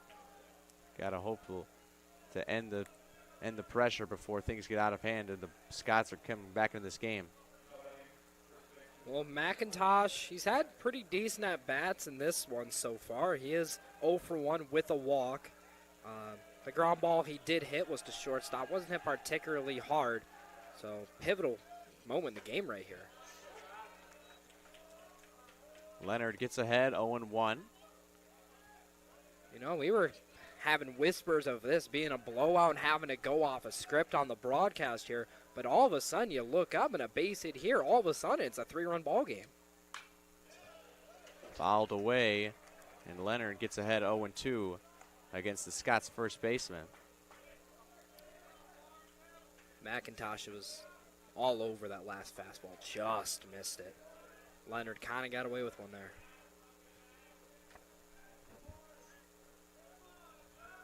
Leonard's 0-2 pitch. Sails outside. Love the idea right there. Trying to go backdoor breaking ball to get the lefty looking there or maybe force a rollover. Just unable to execute. Leaked it a little too far arm side. First and 1-2 count, 2 outs. Misses outside again. Runners on second and third after the double from Sapienza. I mean, Nate, looking up right now, I mean, that outfield is deep. Any chance of throwing out the runner at second base basically out the window with how deep these outfielders are. Yeah, they play it real deep here at Nicolay Field. The 2-2 misses just low, and the count runs full on McIntosh. Curious to see what Leonard goes with here, both pitch and location. The payoff pitch sent high. Reuter back to make the catch and an easy pop out. Gets Leonard out of the inning.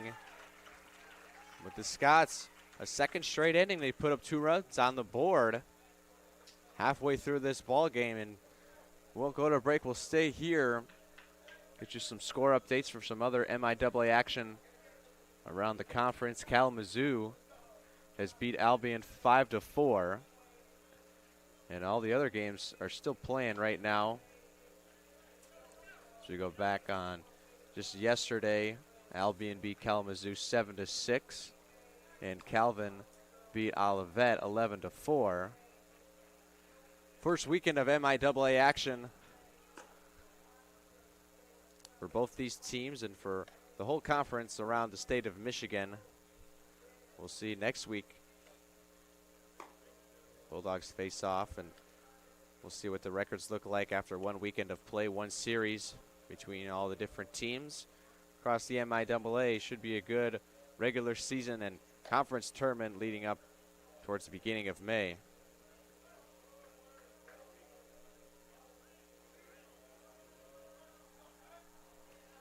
So we'll head to a break as we reach the middle of the 5th inning. Bulldogs hanging on to a 10-5 lead after the early bats have gone cold.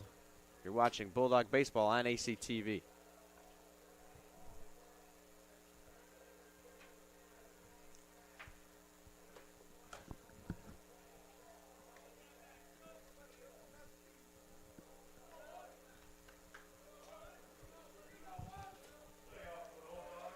Looking to lead it off for the Bulldogs, Philip Villardo had a double back in the first and a sac bunt in the third, and that run did score.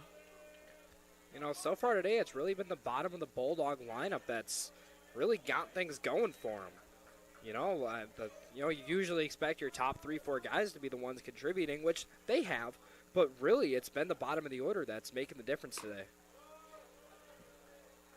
And Koob falls behind 2-0 against the Bulldogs' second baseman. Yeah, I'm looking. Burns, Hayward, and Boyke have all reached 2 times each. That's a 6, 7, and 9 hitters. Villardo also reached in the first in a sac bunt. The 3-0 pitch. Taken all the way for a called strike as Koob finally puts one in the zone. And this is an important inning for the Bulldogs offensively. As you said, the bats have gone cold, and you know, Alma's starting to start to square up some baseballs against the Bulldog pitching staff. So you've given up 4 runs across the last 2 innings, so you'd like to kind of see him get some of them back here. A 3-2 from Koob. Swing and a miss. That sits down Villardo. And Ryan Koob, after falling behind 3-0, goes 3 straight strikes and strikes out the leadoff hitter for the Bulldogs. You know, we're sitting here in the bottom of the 5th inning. That's only the 2nd strikeout of the game for the Bulldogs, so they're doing a great job putting the ball in play. Just like that, Boyke sends one past the diving second baseman, a good passer. Bulldogs get another runner on with the leadoff hitter now coming back for his 3rd at-bat is Cam Oliver. I would expect to see the Scott 3rd baseman Sapienza play very in here. See him starting to creep in as we're going to have another tea party.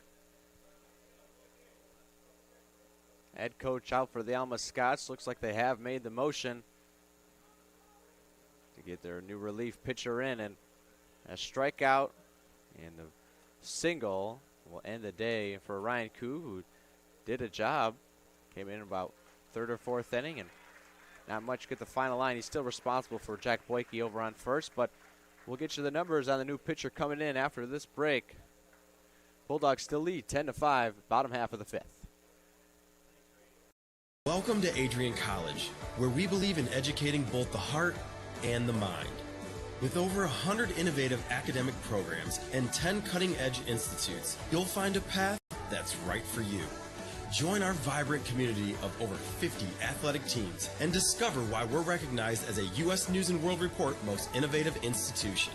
Adrian College, where passion meets purpose. Your future starts here.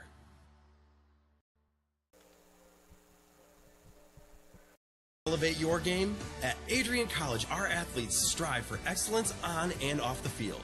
Get involved in over 50 student clubs and organizations where your passions meet purpose. With innovative programs and personalized learning, our academics are designed to ignite your future.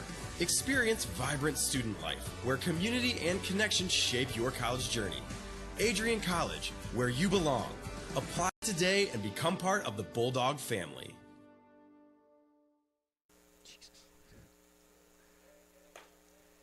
Blake Stone in relief for the Alma Scots. All right-handers thus far for both teams. Stone is going to inherit a runner on first, and that's Jack Boyke. And his first batter he faced will be Cam Oliver, top of the order here for the Bulldogs. This is a very pivotal moment in the game here. As we mentioned before, the Bulldog bats have gone quiet. The Scots have picked up. So it kind of creates this little point in the game here where a big inning for the Bulldogs completely deflates the Scots.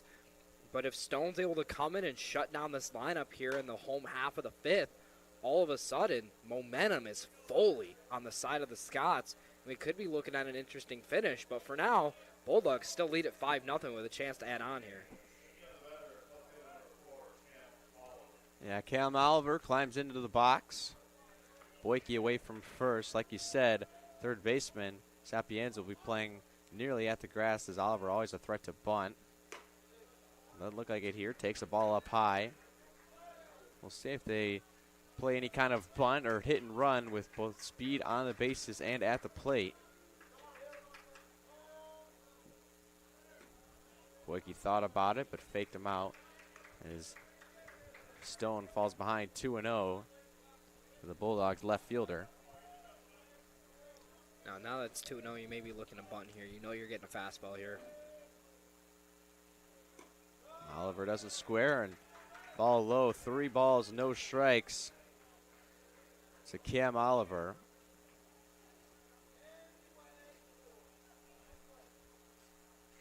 One out, runner on first.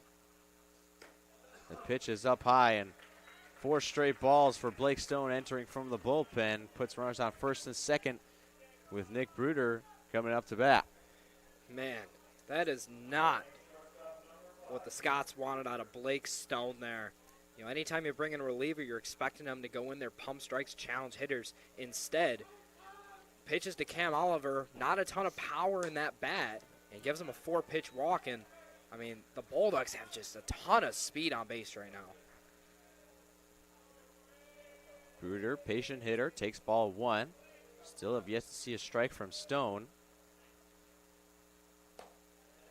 And there's the first one in on the inside corner. 1-1 the count. Now Bruder will look to attack. Congrats, Nate. You spoke it into existence. Now I'll give you your flowers on that one. Stone's 1-1. Breaking ball misses way low in front of the plate. Good stop there from Martin. And Martin's, he's just been quiet back there, but he's been consistently good. Great job on blocking, receiving, and made a nice throw at one point. Bruder takes a strike on the outside corner. 2-2 the count. Good pitch there from Stone. And nicely received by Martin on the back end of it.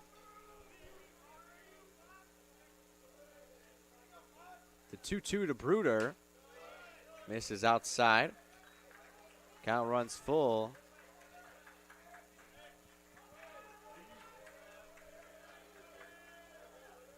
First and second, one out. Both double steal. Bruder fouls that one off. It's going to get out of play. I like the approach from Bruder. There's a runner in scoring position, 2 on with 1 out here. You don't want to go down with the bat on your shoulder. Kind of had a generous call that went against him on the outside corner, so you really don't want to go down looking here, get something in the general vicinity of the plate, able to throw the bat at and foul it off by another one. Runners go again, and a ball misses up high. Back-to-back walks for Blake Stone. Loads the bases for the Bulldogs with the 3-hitter, Ryan Davis. Looking to do damage here, and what an opportunity for the Bulldogs really to open this game up, take control going into the later innings. Love to see Davis do what he did back in the first when he drove that single into left field that brought in our first run of the ball game. Sends this one past the diving Sapienza. It's going to be extra bases. Boyke scores. Oliver scores. Bruder into third. And Ryan Davis delivers with a 2-run double in the bottom of the 5th. Puts the Bulldogs up 12-5. Man, Davis. Sorry. Was that Davis? That was Davis. Came up to the plate with a plan. Got a fastball in the inner half, put a barrel on it, ripped it down the line. Bulldogs using that space to motor around the bases, and when I was still in a position to score now with 2 on with only 1 out.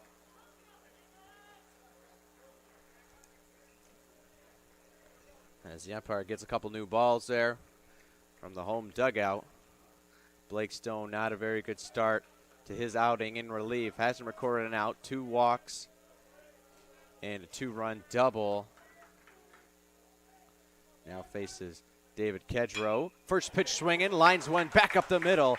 That's going to score Bruder. Davis around third. The throw in from Foley going to get cut off by the second baseman, and another 2-run single for David Kedrow. And the Bulldogs really starting to take command of this game, up by 9 runs. Man, exactly what the Bulldogs wanted for this inning. They've given up 4 runs across the last 2 innings. They come up in the bottom of the 5th, and they put up 4 runs of their own, and they're not done yet. And we're going to have another tea party, Nate.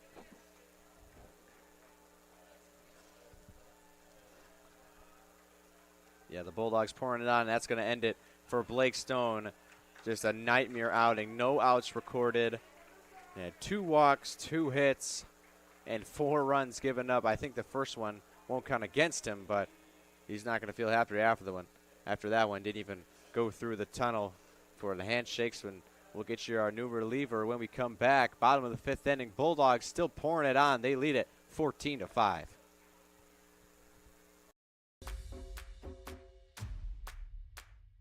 This is the Arrington Bookstore at Adrian College, the place to get game day ready, represent your clubs and organizations, and be Bulldog proud.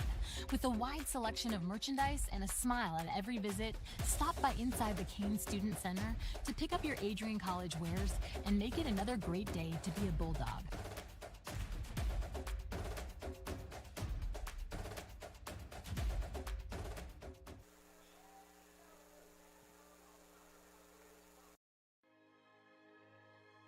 Adrian College is a private liberal arts institution known for its diverse academic programs, strong emphasis on experiential learning, vibrant campus life, and commitment to fostering a supportive community. Want to visit Adrian College for yourself? Visit our website at adrian.edu/campusvisit.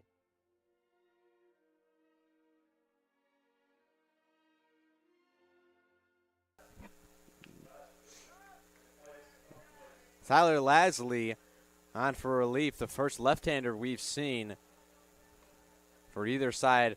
Going to hope to just stop the bleeding here for the Alma Scots. They trail by 9 runs.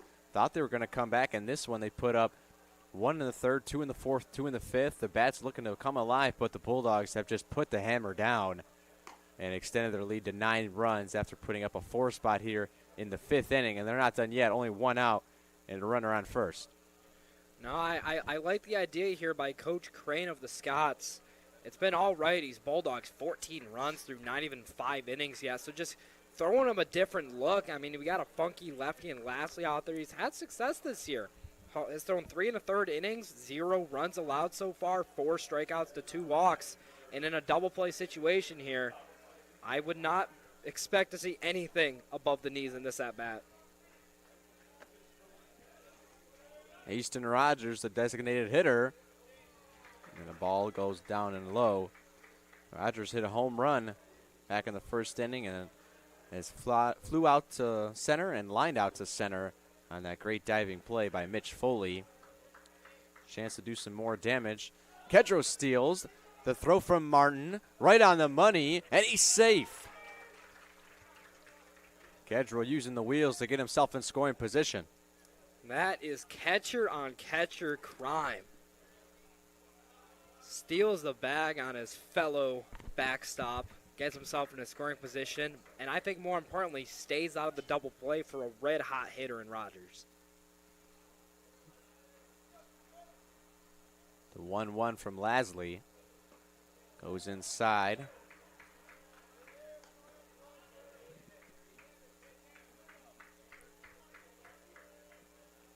Rogers in a good hitter's count now, 2-1. And you said it before about Rogers. Only 1 for 3 on the day, but 3 fantastic swings. Swings off that one, hits the end of the bat. Count goes 2-2. It's tough to tell from here if that's a changeup or a two-seam fastball, but whatever it is, has very good late arm side movement to it. Definitely tough to square up for Rogers. You want to look for something up in the zone here because it's easy to chase against a guy like Lastly here. Rogers off the end of the bat. The spin is going to take it foul. And we'll do it again, 2-2. It's a great pitch from Lastly. Had his guy in a 2-0 or 2-2 count rather. Again, it's either a two-seam or a changeup. It's really tough to tell. But locates it perfectly down and away to Rogers, and Rogers unable to weight back. If he wants to have success here, he's going to need to keep the weight back and maybe shoot something to right field like he did back in the first. Yeah, that's how he hit his home run, the Oppo Taco. Rogers lays off the off-speed, up and out, and count runs full. 3 balls, 2 strikes to the Bulldogs' designated hitter.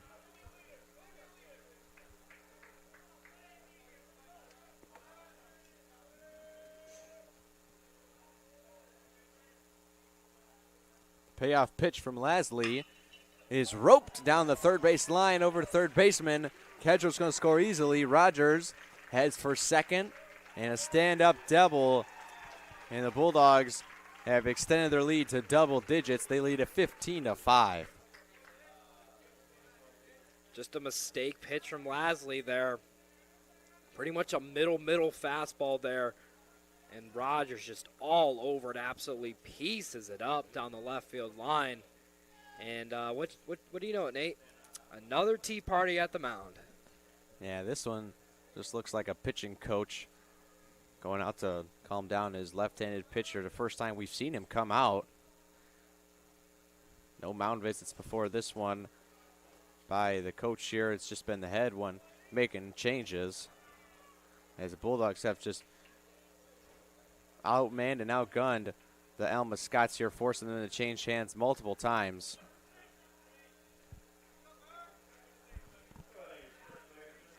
Now bring up Jake Burns, the first baseman.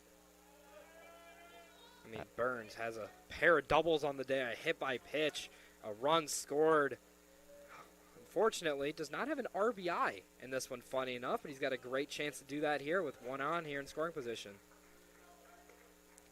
Yeah, it's Easton Rogers away from second, just hit the double. Burns has hit a double down the third base line and a double to the right center gap, so he's hit it to all parks thus far.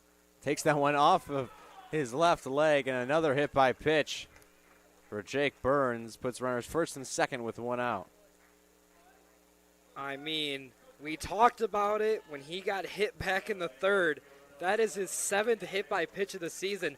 No other Bulldog has more than 2 on the season. So, you know, pitchers think they see that hole in his swing, the way he holds the bat and he presents himself in the box. They try to hit that spot. It was a two-seamer that didn't break arm side, just kind of stuck with the glove side and hits Burns again.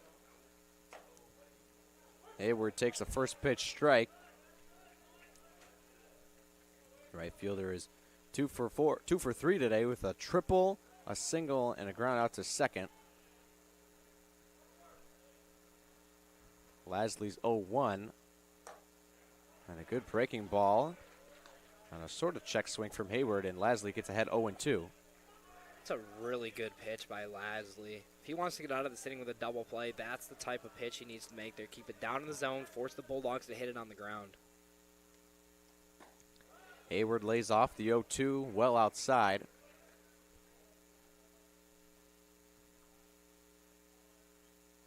Burns away from first, Rogers from second. One out here in the bottom half of the 5th inning. Hayward, jam shot off the hands, reaching out to make a play in foul territory. Was Sapienza, couldn't do it. Oh, Hayward catches a break. He 100% caught a break right there. That was a good fastball from Lasley. Got it in on the hands, unable to get extended on it. And, you know, unfortunately for him, he didn't hit it hard enough to get over to Sapienza over at third base, just past his outstretched arm. Buys himself another pitch here. The man scoring position.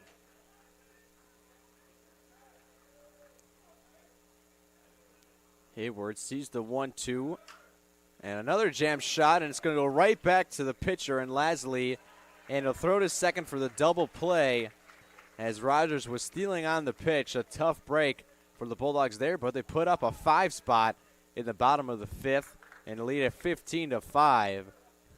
And Alma's just got to feel down in the dumps, but a nice play to end the inning, hoping to get the bats back in there and get hot once again. So we head to the top of the 6th.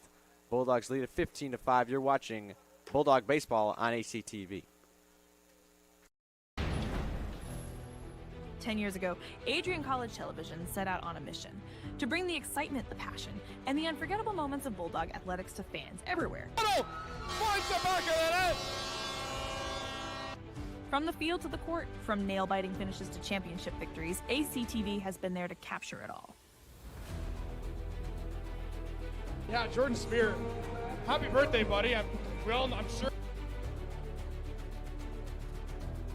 This year, we celebrate a decade of dedication, 10 years of innovation, teamwork, and delivering the energy of Adrian College straight to your screen.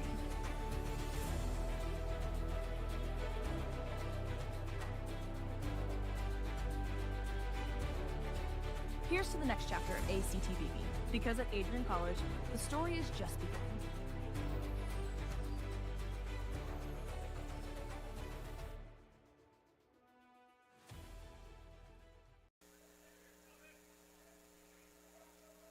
Back inside the ballpark, leading off for the Alma Scots is a pinch hitter, number 34, Ethan Kraft.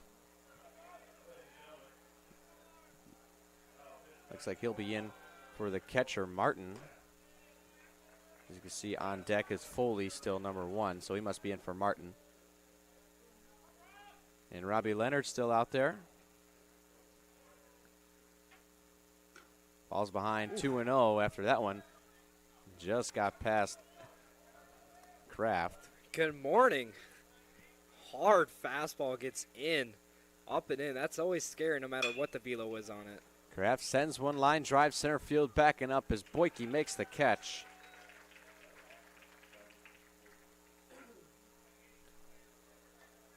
That's going to bring up the 9-hitter.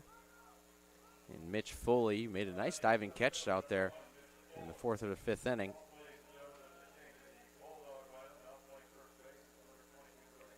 It's been a couple of decent swings from Foley so far. Had that single back in the 3rd.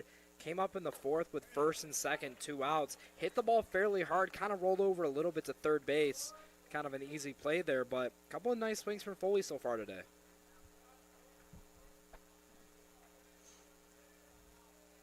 Leonard gets ahead 0-1 to Foley. And that one just misses outside. A little bit late on this, but we do have the final line score for Landon Kozlowski. It was 4 1/3 innings pitched, 4 earned runs, 6 hits, 3 strikeouts, in 1 walk. And Kozlowski now behind 2-1 to the Scots center fielder.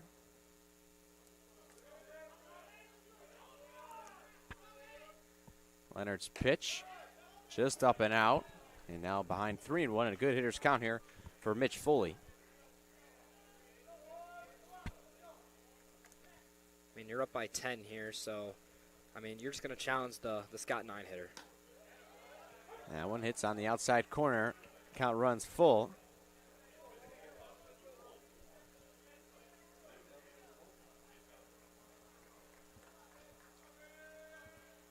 Payoff pitch to Foley, and he takes it off of the elbow guard.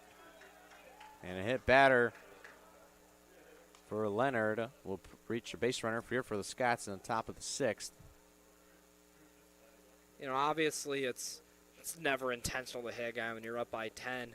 But call me old school, Nate, but in a 3-ball count, if you're going to miss in for a ball, you might as well hit the guy and leave a bruise. Sounds a little bit harsh, maybe it is. But, you know, as a former catcher myself, I always hated, you know, when you got a guy in a 3-ball count and you just miss for a ball inside. At that point, you might as well make him earn it walking down the line. Yeah, he did have him 3-2 and trying to make a pitch there, and it looks like that's going to be it for Robbie Leonard, the end of his day, as Coach Rainey out to make the pitching change. And before we go to a break, don't forget to stay connected with all the action by following at Adrian College TV on social media. From game highlights to campus events, we've got you covered. Don't miss a moment. Follow at Adrian College TV today. Don't forget to subscribe to the YouTube channel. Doubleheader, second game for this doubleheader will be right after this, probably about 15 to 20 minutes. And we'll get you the numbers on the new pitcher coming up. After this break, you're watching Bulldog Baseball.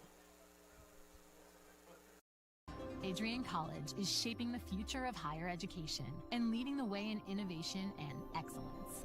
Ranked first in most innovative schools and second in best value in undergraduate teaching in the Midwest by U.S. News and World Report, Adrian College is recognized for its commitment to innovation, quality education, and affordability. Offering 71 undergraduate programs, 13 graduate programs, and a 1-to-15 faculty-to-student ratio, our students receive personalized attention and a cutting-edge education. With state-of-the-art facilities, 10 academic institutes, and 50 competitive sports teams, Adrian fosters growth both inside and outside the classroom. From small class sizes to championship-level athletics, we provide the tools and experiences you need to succeed. Join a community that prioritizes your success. Start your journey with us, where your potential is realized. Discover Adrian College.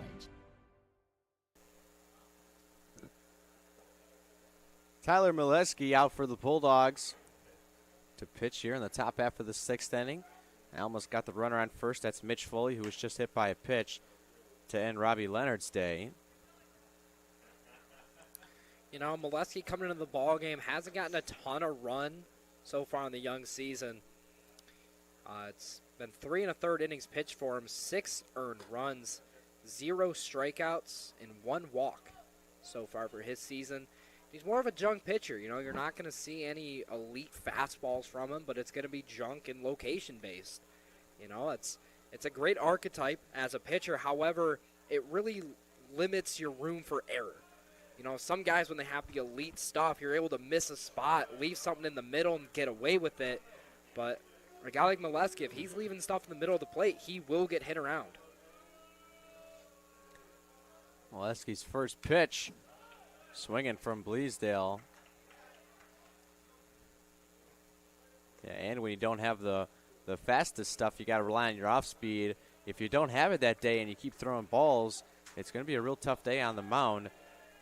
And the Bulldogs have a pitcher slowly warming up, getting stretched out in the pen. That off speed, outside, 1-1 count. If you're not getting that call, might be a rough outing for Mileski. But pitching with a 10-run lead, I expect him to just attack these Scott hitters, just try to make them put the ball in play. Dirt ball Reed going down to second. Kedro still gets some. Unbelievable throw to nail the runner at second. I mean, what a fantastic job by Kedro. It was a 56-foot spiked changeup from Mileski. Slides to the left, knocks it down, makes the bare hand throw, the long hop off the turf.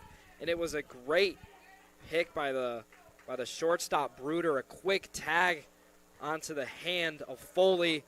Just great job all around, but particularly by Kedro. Nice play from the second baseman Velardo to end the inning. And the Bulldogs regain the momentum after the new pitcher Molesky came in. Caught stealing by Kedro and a ground out from Bleasdale. We'll head to the bottom half of the sixth inning. Bulldogs still maintain their 10-run lead. They lead at 15-5. We go to the bottom of the sixth. You're watching Adrian College Television.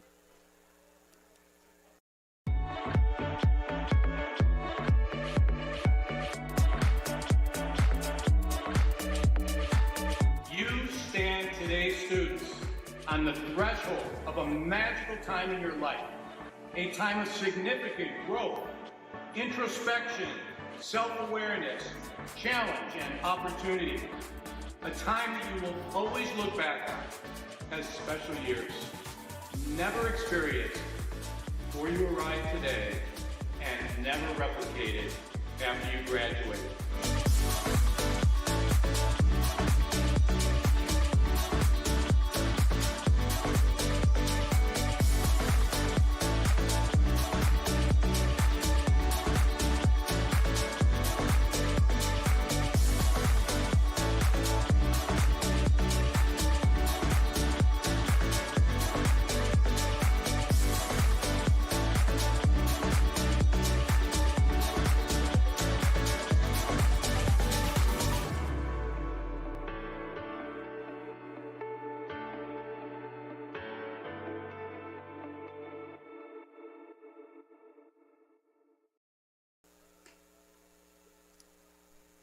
Welcome back inside the ballpark.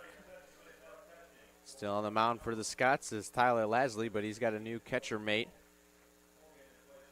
Going to be Joey Hogan, number 16 for the Scots.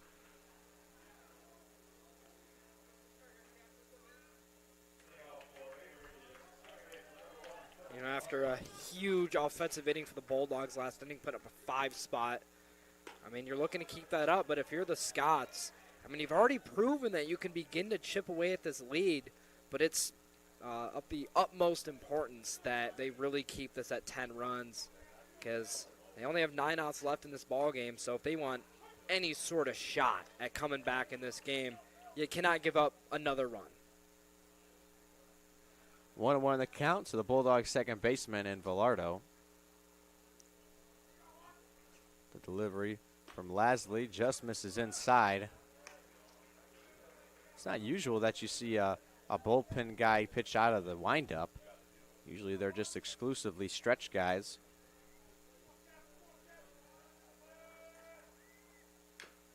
Velardo fouls it off behind home plate. Count goes to 2-2. Well, it's funky from Lasley. I mean, the windup starts off slow, then all of a sudden rapidly increases the pace that his body's moving. The arm comes in with all sort of torque at a funky arm angle. So definitely makes it pretty tough on these Bulldog hitters, but they haven't been faced so far. Velardo takes a ball inside. Count is 3-2.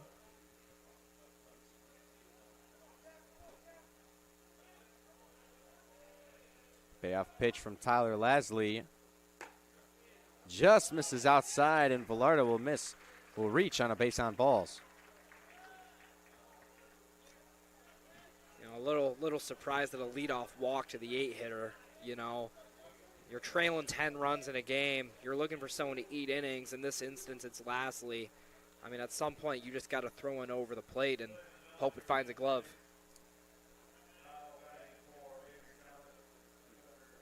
We got a pinch hitter here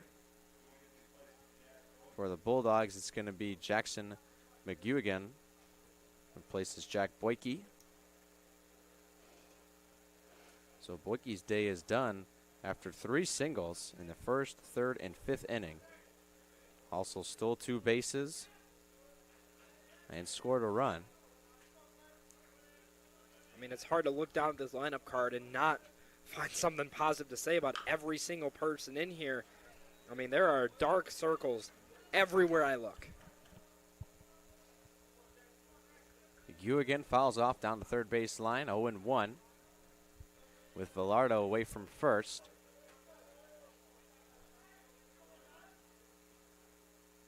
Lasley's delivery.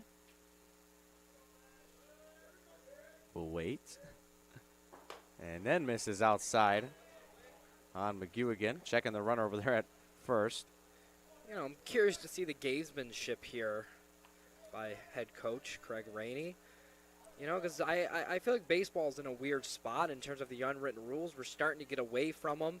But, you know, a lot of old school coaches kind of would disagree with kind of the new way of playing the game and starting to show a little bit of emotion and not really worrying about the scoreboard. So it kind of creates a crossroads, and I think we're kind of placed right in the middle of that right now, and I think this game right here is a great example of that. Velardo away from first. He holds and fouled off the end of the bat from McGew again. Because for those who are unaware, typically late in a ball game like this, bottom of the sixth in a 10-run game, you're going to take a small lead at first base. You're not going to be trying to take an extra 90 feet. But kind of in the new way of playing, that stuff doesn't really matter anymore. We're getting away from the unwritten rules of baseball. So, again, curious to see what happens for the rest of this one. 1-2 misses outside against McGew again.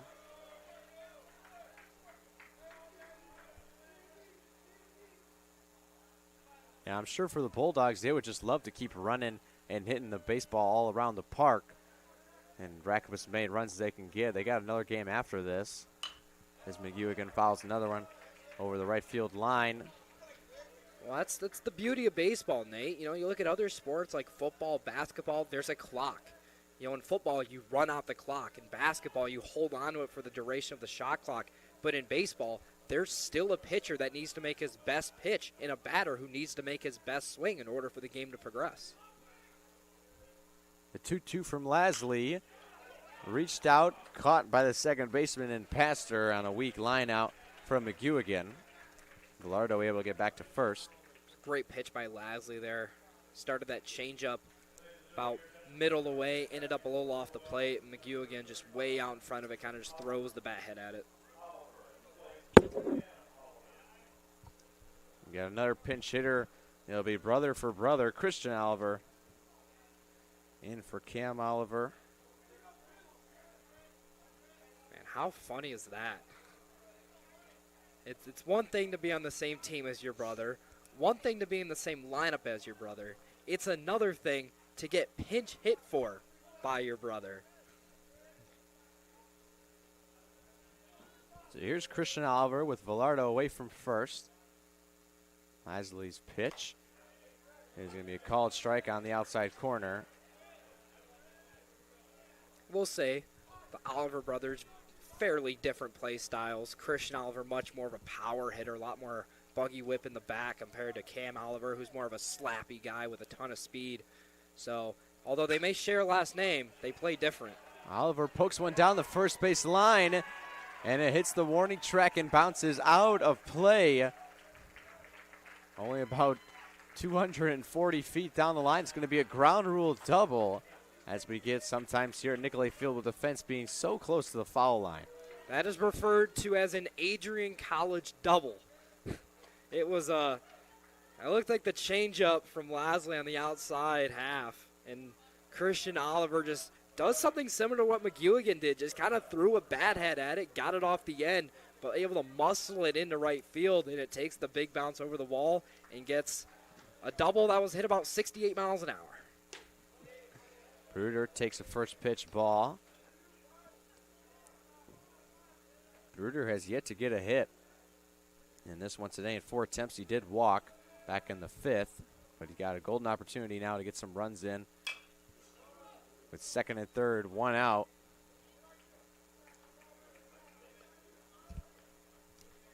You know, Bruder came into play today at a 764 OPS, which is a fairly good mark. Not elite by any means, but definitely above average for Bruder, especially coming from a shortstop with the defensive ability that he possesses. So, you know, if you're Bruder, it's a decent start to the season. Ground ball deep in the 6th hole. Couldn't handle it. Was Kyler Warren. It will score a run as Velardo comes home and Bruder reaches on what we'll see in the call. Now, if you ask me, Nate, that's a hit.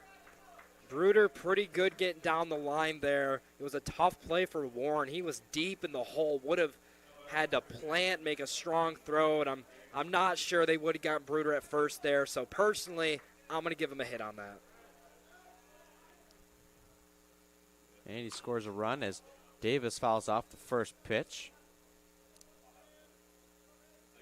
You know, Nate, we had a conversation about over on the NCAA baseball team, kind of the scoring decisions made over there. NCAA, much more straightforward, play it to the book. That's the one part of baseball that still has a little bit of subjectivity to it. Off of the hands as Davis sends one to center field, able to make the catch as Mitch Foley, Christian Oliver, and Bruder retreat to their bases, and 2 outs here in the bottom half of the 6th.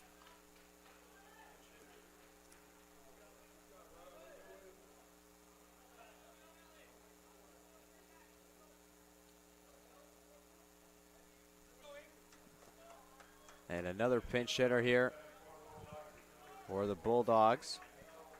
Number 24, Aiden Melvin. Put an end to David Kedrow's day. And what a day it was for Kedrow, both offensively and defensively. I mean, he is a joy to watch here at Nicolay Field. 2 outs in the bottom of the 6th.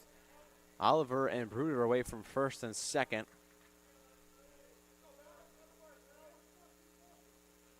It's Melvin to face Tyler Lasley again, and Lasley misses outside.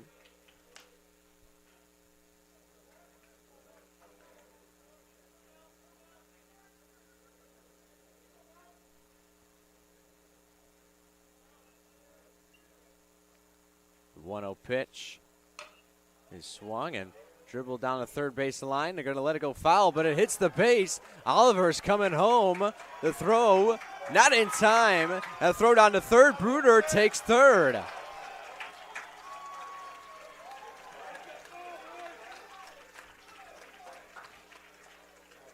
The things you see at a baseball game. I've been saying a bunch of beautiful things about baseball, but every time you go to the ballpark, you are going to see something different. That ball hit probably about 30 miles an hour off the bat. The third baseman, Sapienza, decides to let it roll. It hits the bag, pops up off the bag. It gets kicked by Oliver. That allows him to score. It allows Bruder to move into third. Now you have Melvin standing on first base. A run scored. Baseball. Yeah, talk about that aggressive pace running, like we said. Got yet another pinch hitter in here, and this one will be number 12, Andrew Klaus. In for Easton Rogers. Runners on the corners, 2 outs for Klaus, facing Lasley. Tyler Lasley's 0-1. Sent left center. It's going to get down for a hit for Klaus. Bruder comes to score. Ball misplayed. Going to third will be Melvin. Bulldogs lead at 18-5. The offensive onslaught continues by the Bulldogs. Now they're at 18 runs, and we are in the 6th inning. They still have, at a minimum, 7 outs left to play with in this one. Are we looking at a 20-burger in this one, Nate? Maybe more? First pitch swinging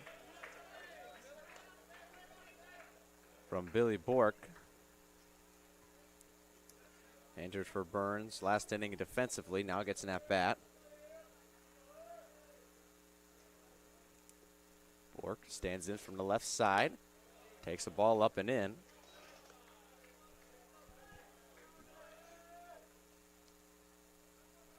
Runners on first and third again. 2 outs. 1-1 count.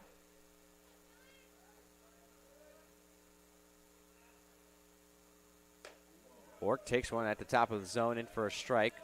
1-2. And it looks like at this point the coaching staff from Alma is just letting Lasley go out there and eat up some innings that they need.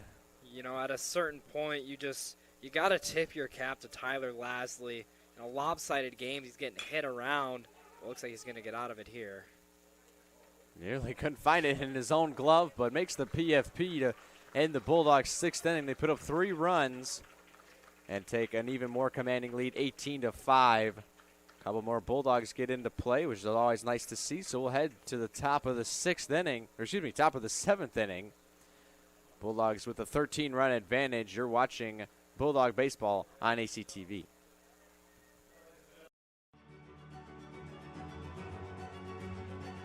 Before the achievements, before the celebrations, there's the work. Early mornings, late nights. Every challenge faced, every extra effort made. Every victory starts with preparation. We value leadership, resilience, and innovation. No victory without work. Because success isn't given, it's earned. Welcome to Adrian College. Bulldog fans, welcome to the home of Adrian College Athletics. Brought to you by Adrian College Television. Follow us on social media to be connected to the latest broadcasts, news, highlights, and more. You can find us on Instagram, Facebook, X, and TikTok. ACTV's social media handle is at Adrian College TV on all platforms. Thank you to all of our fans who tune in to support us at ACTV.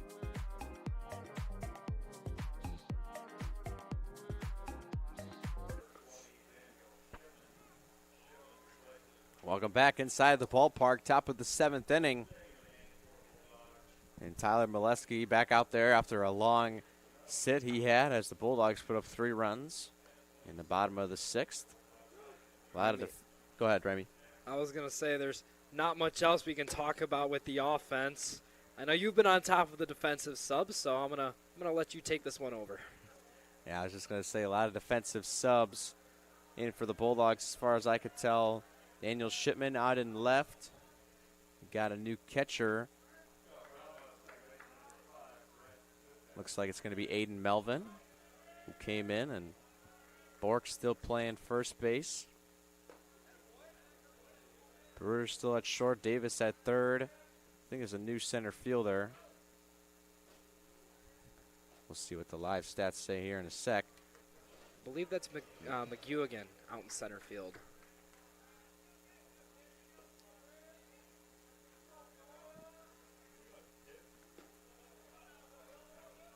And Molesky falls behind 3-0.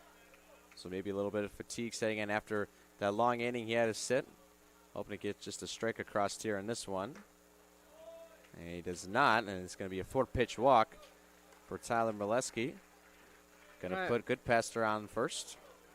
Really liked what we saw to Molesky back in the 6th inning when he came in. Came in the middle of the inning, kind of in a, not a mop-up role, but he's not a guy that Coach Rainey goes to very often. So it's a good opportunity for him to get on the mound here in this one. Comes in, gets a couple guys out, throws strikes. That's how you earn more playing time. Gets ahead on Warren, 0-1 on a first pitch strike. Goodpaster away from first. Was caught stealing back in the first inning by Kedro. Kedro's thrown out 2 runners today. One on a standard catch and throw, and the other one was in the dirt. He picked it and still threw out the runner, stealing on the dirt ball read. One of the greater plays from a catcher you'll ever see. I mean, as a former catcher, I can tell you that is a tough play. First, you have to make the block. You got to locate the ball, get into a position to pick the ball up cleanly to make a throw down. Then you got to make an accurate throw and hope it's in time to get a base runner who you're hoping didn't get a great jump. So there's so many factors that go into that play. As you just saw, step one of the play, one of the many things that has to go right, didn't go right on that one. It got away from Melvin, and it allows the runner to get into second base. Good passer away from second. The 2-2 to Warren. Going to miss low. Count runs full for Molesky.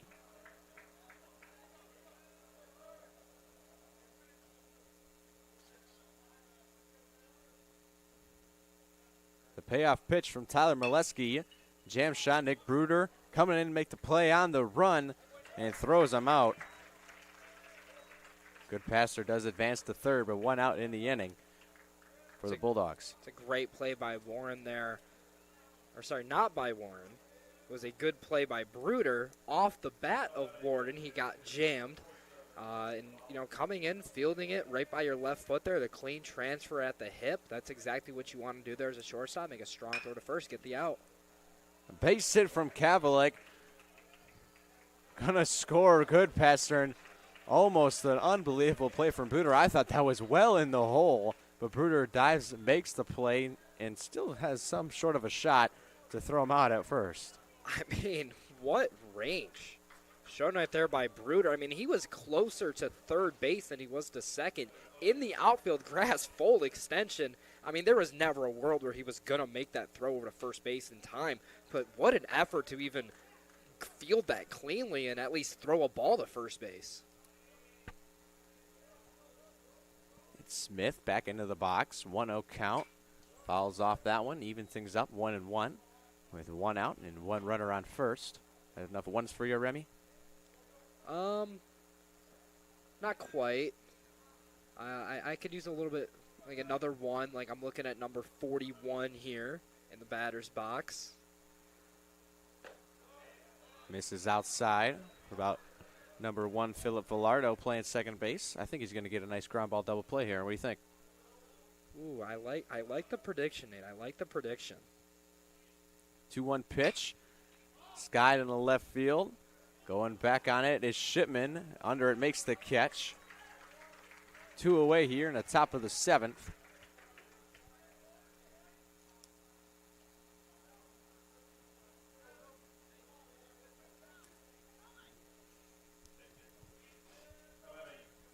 Going to bring up the third baseman, Giuseppe Sapienza, who does have a home run, as I assume you're going to say, Remy. Go ahead. I was going to talk about the home run. It was really foul ball. Sends a deep fly ball to left field. If it's fair, it was gone. He got all of that one. But a break for Molesky as it went foul. I was going to say he really looked like he was going to get the offense going. I mean, they were already down by plenty when a home run was hit, but it kind of got the offense going. And then later came up in the 5th inning, got a double that nothing came out of it. So he's had a good day at the plate today, and it's definitely been one of the lone bright spots for the Scots so far in this one. Yeah, a home run in the 2nd. He flew out in the 3rd, and then a double in the 5th, or should he flew out in the 4th, double in the 5th. That one sliced out in a foul territory. Count 0-2, and Sapienza battling in this at-bat. Like to see Molesky throw a chase pitch here. He's got Sapienza swinging. Throws it a little too up high. Sapienza easily lays off that one. 1-2. With Kavalek still away from first. Yeah, it's my favorite pitch in baseball night. The 0-2 fastball at the eyeballs. Balls off that one and right towards the Bulldog bench. May have hit Cam Oliver hopping out of the dugout. You know, that 0-2 fastball at eye level, it's right next to your eyes. It looks beautiful coming in. You're in 2-strike protect mode, so you see it coming in, and a lot of times you can induce a swing on that. Check swing, and umpire says he did not go. Dugout wanted it. I think every person in this building, at least that's wearing gold and black, wanted it. 2-2 pitch to Sapienza, fouled off again. Molesky making some nice pitches here.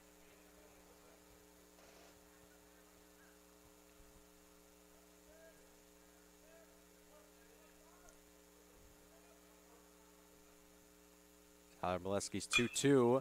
Sapienza sends one right center field. Going back on it is Hayward. It's off the track and hits the bottom of the wall. Coming around third is Kavalek. He's going to go home. Bruder, the throw, caught, and he's safe. A head first slide from Alexander Kavalek. You know, I'm gonna have to agree on the call there. You know, it was a great job by the Bulldog right fielder. I believe that's Hayward out there. Got it over to Villardo, but it was kind of a weak throw from Villardo. It was a 2-hopper coming in and a little bit to the right of the base, so Melvin had to take a step, and by the time he got the ball, had to come back over, and the left hand went right over the plate, just before the tag was applied. So good job by the umpire getting in position to make the call there, and I believe it was the correct one.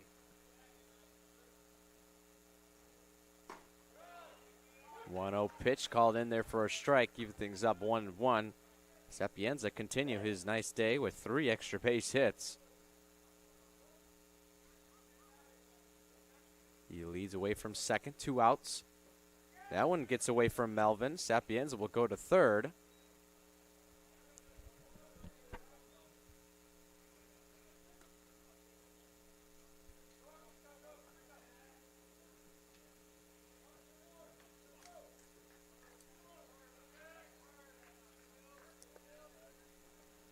Two-one count on the batter. McIntosh, big swing and a miss. Leaving things up 2-2. Top of the 7th, 2 outs. The pitch from Molesky misses low, and a good stop by Melvin. I mean, it was a simplistic stop for Melvin. It was simply not a spiked curveball, but just one that missed in the dirt. So all the catcher Melvin had to do was just kind of drop down to one knee there, tuck the chin, wear it off the chest. And a ball just misses as Molesky doesn't get the call. It's going to walk McIntosh. But runners on the corners with 2 away. Man, in an 18-7 ball game, Molesky looked like he painted the corner there, but doesn't get the call in an 11-run ball game. Little surprising there, if you ask me, Nate. But at the end of the day, the guy in blue gets the final say on balls and strikes. Coach Rainey making another pitching change. We'll get you the numbers on the new reliever coming in. We'll be right back here. Bulldogs still have the lead, 18-7, but Alma threatening to cut into it just a little bit. We're watching Adrian College Television. Hi, I'm Aubrey Morgan, the current student government president here at Adrian College. I chose Adrian College because of the campus size. Campus feels like a fun, energetic community where everyone knows each other. If you want to see what Adrian has to offer for you, you can schedule an in-person visit at adrian.edu/campus-visit.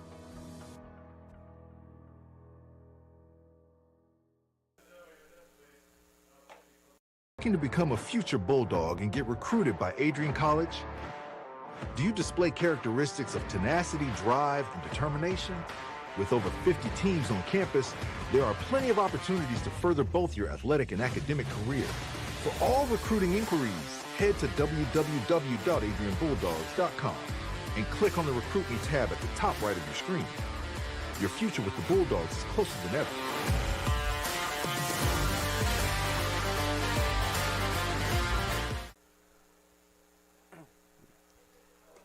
Tyler Fearman out there for the Bulldogs, right-handed reliever, coming out here in the top of the 7th in a bit of a jam. Runners on the corners, 2 outs, but still has the comfortable lead, 18-7, as the Bulldog bats have just shown out a lot here in this one. What do you got on Tyler? Well, this is Fearman's 5th appearance of the season. Has thrown 3.1 innings, allowed 3 hits, 2 earned runs. 3 strikeouts to 4 walks, so command has been an issue for him so far in the young season. So the key to success for Fearman here is throw the ball over the plate. You have an 11-run lead. Force the Scots to hit your stuff. Don't just gift them a free base here. You got to make them earn it here. Going to be Joey Hogan in there from the right side to face Fearman first. Sends that one over to Velardo.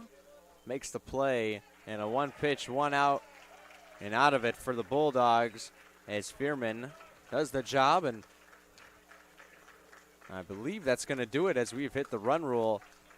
10 runs after 7 innings, so game 1 ends early as the Bulldogs take this one 18-7. Just put up 7 runs on the bottom of the first and didn't look back. What do you got as a game summary, Remy? I mean, I'm not sure what else there is to say that we haven't seen already. Anytime you score 18 runs in 6 innings, it puts you in a decent position to win a ball game, I'd say. You know, the pitching kind of faltered in the middle innings there. You know, the Scots put up 4 runs across the 4th and 5th innings, so had us nervous for a minute. They were starting to chip away at that lead, but they were able to bear down, continue to get outs, and just looking down at my scorecard here, I mean, it's hard to read at this point. It's almost everybody who played contributed offensively. Almost everybody has an RBI or a run scored in this game. They're at least on base.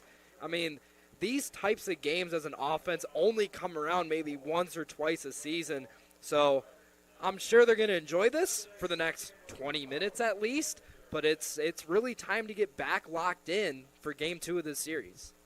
Yeah, they even up the series at 1 apiece, heading out to the rubber match as it'll take place in 30 minutes. It'll be on a separate stream, so we'll end this one. You have to click back on the new video. Final line count for both teams. For Adrian, 18 runs on 18 hits and only 1 error, as they had the 3 errors on Thursday's game. For Alma, 7 runs on 10 hits and 2 errors. 8 extra base hits for the Bulldogs and 4 for the Alma Scots. And I think that's just going to do it here for Game 1. Any last thoughts, Remy?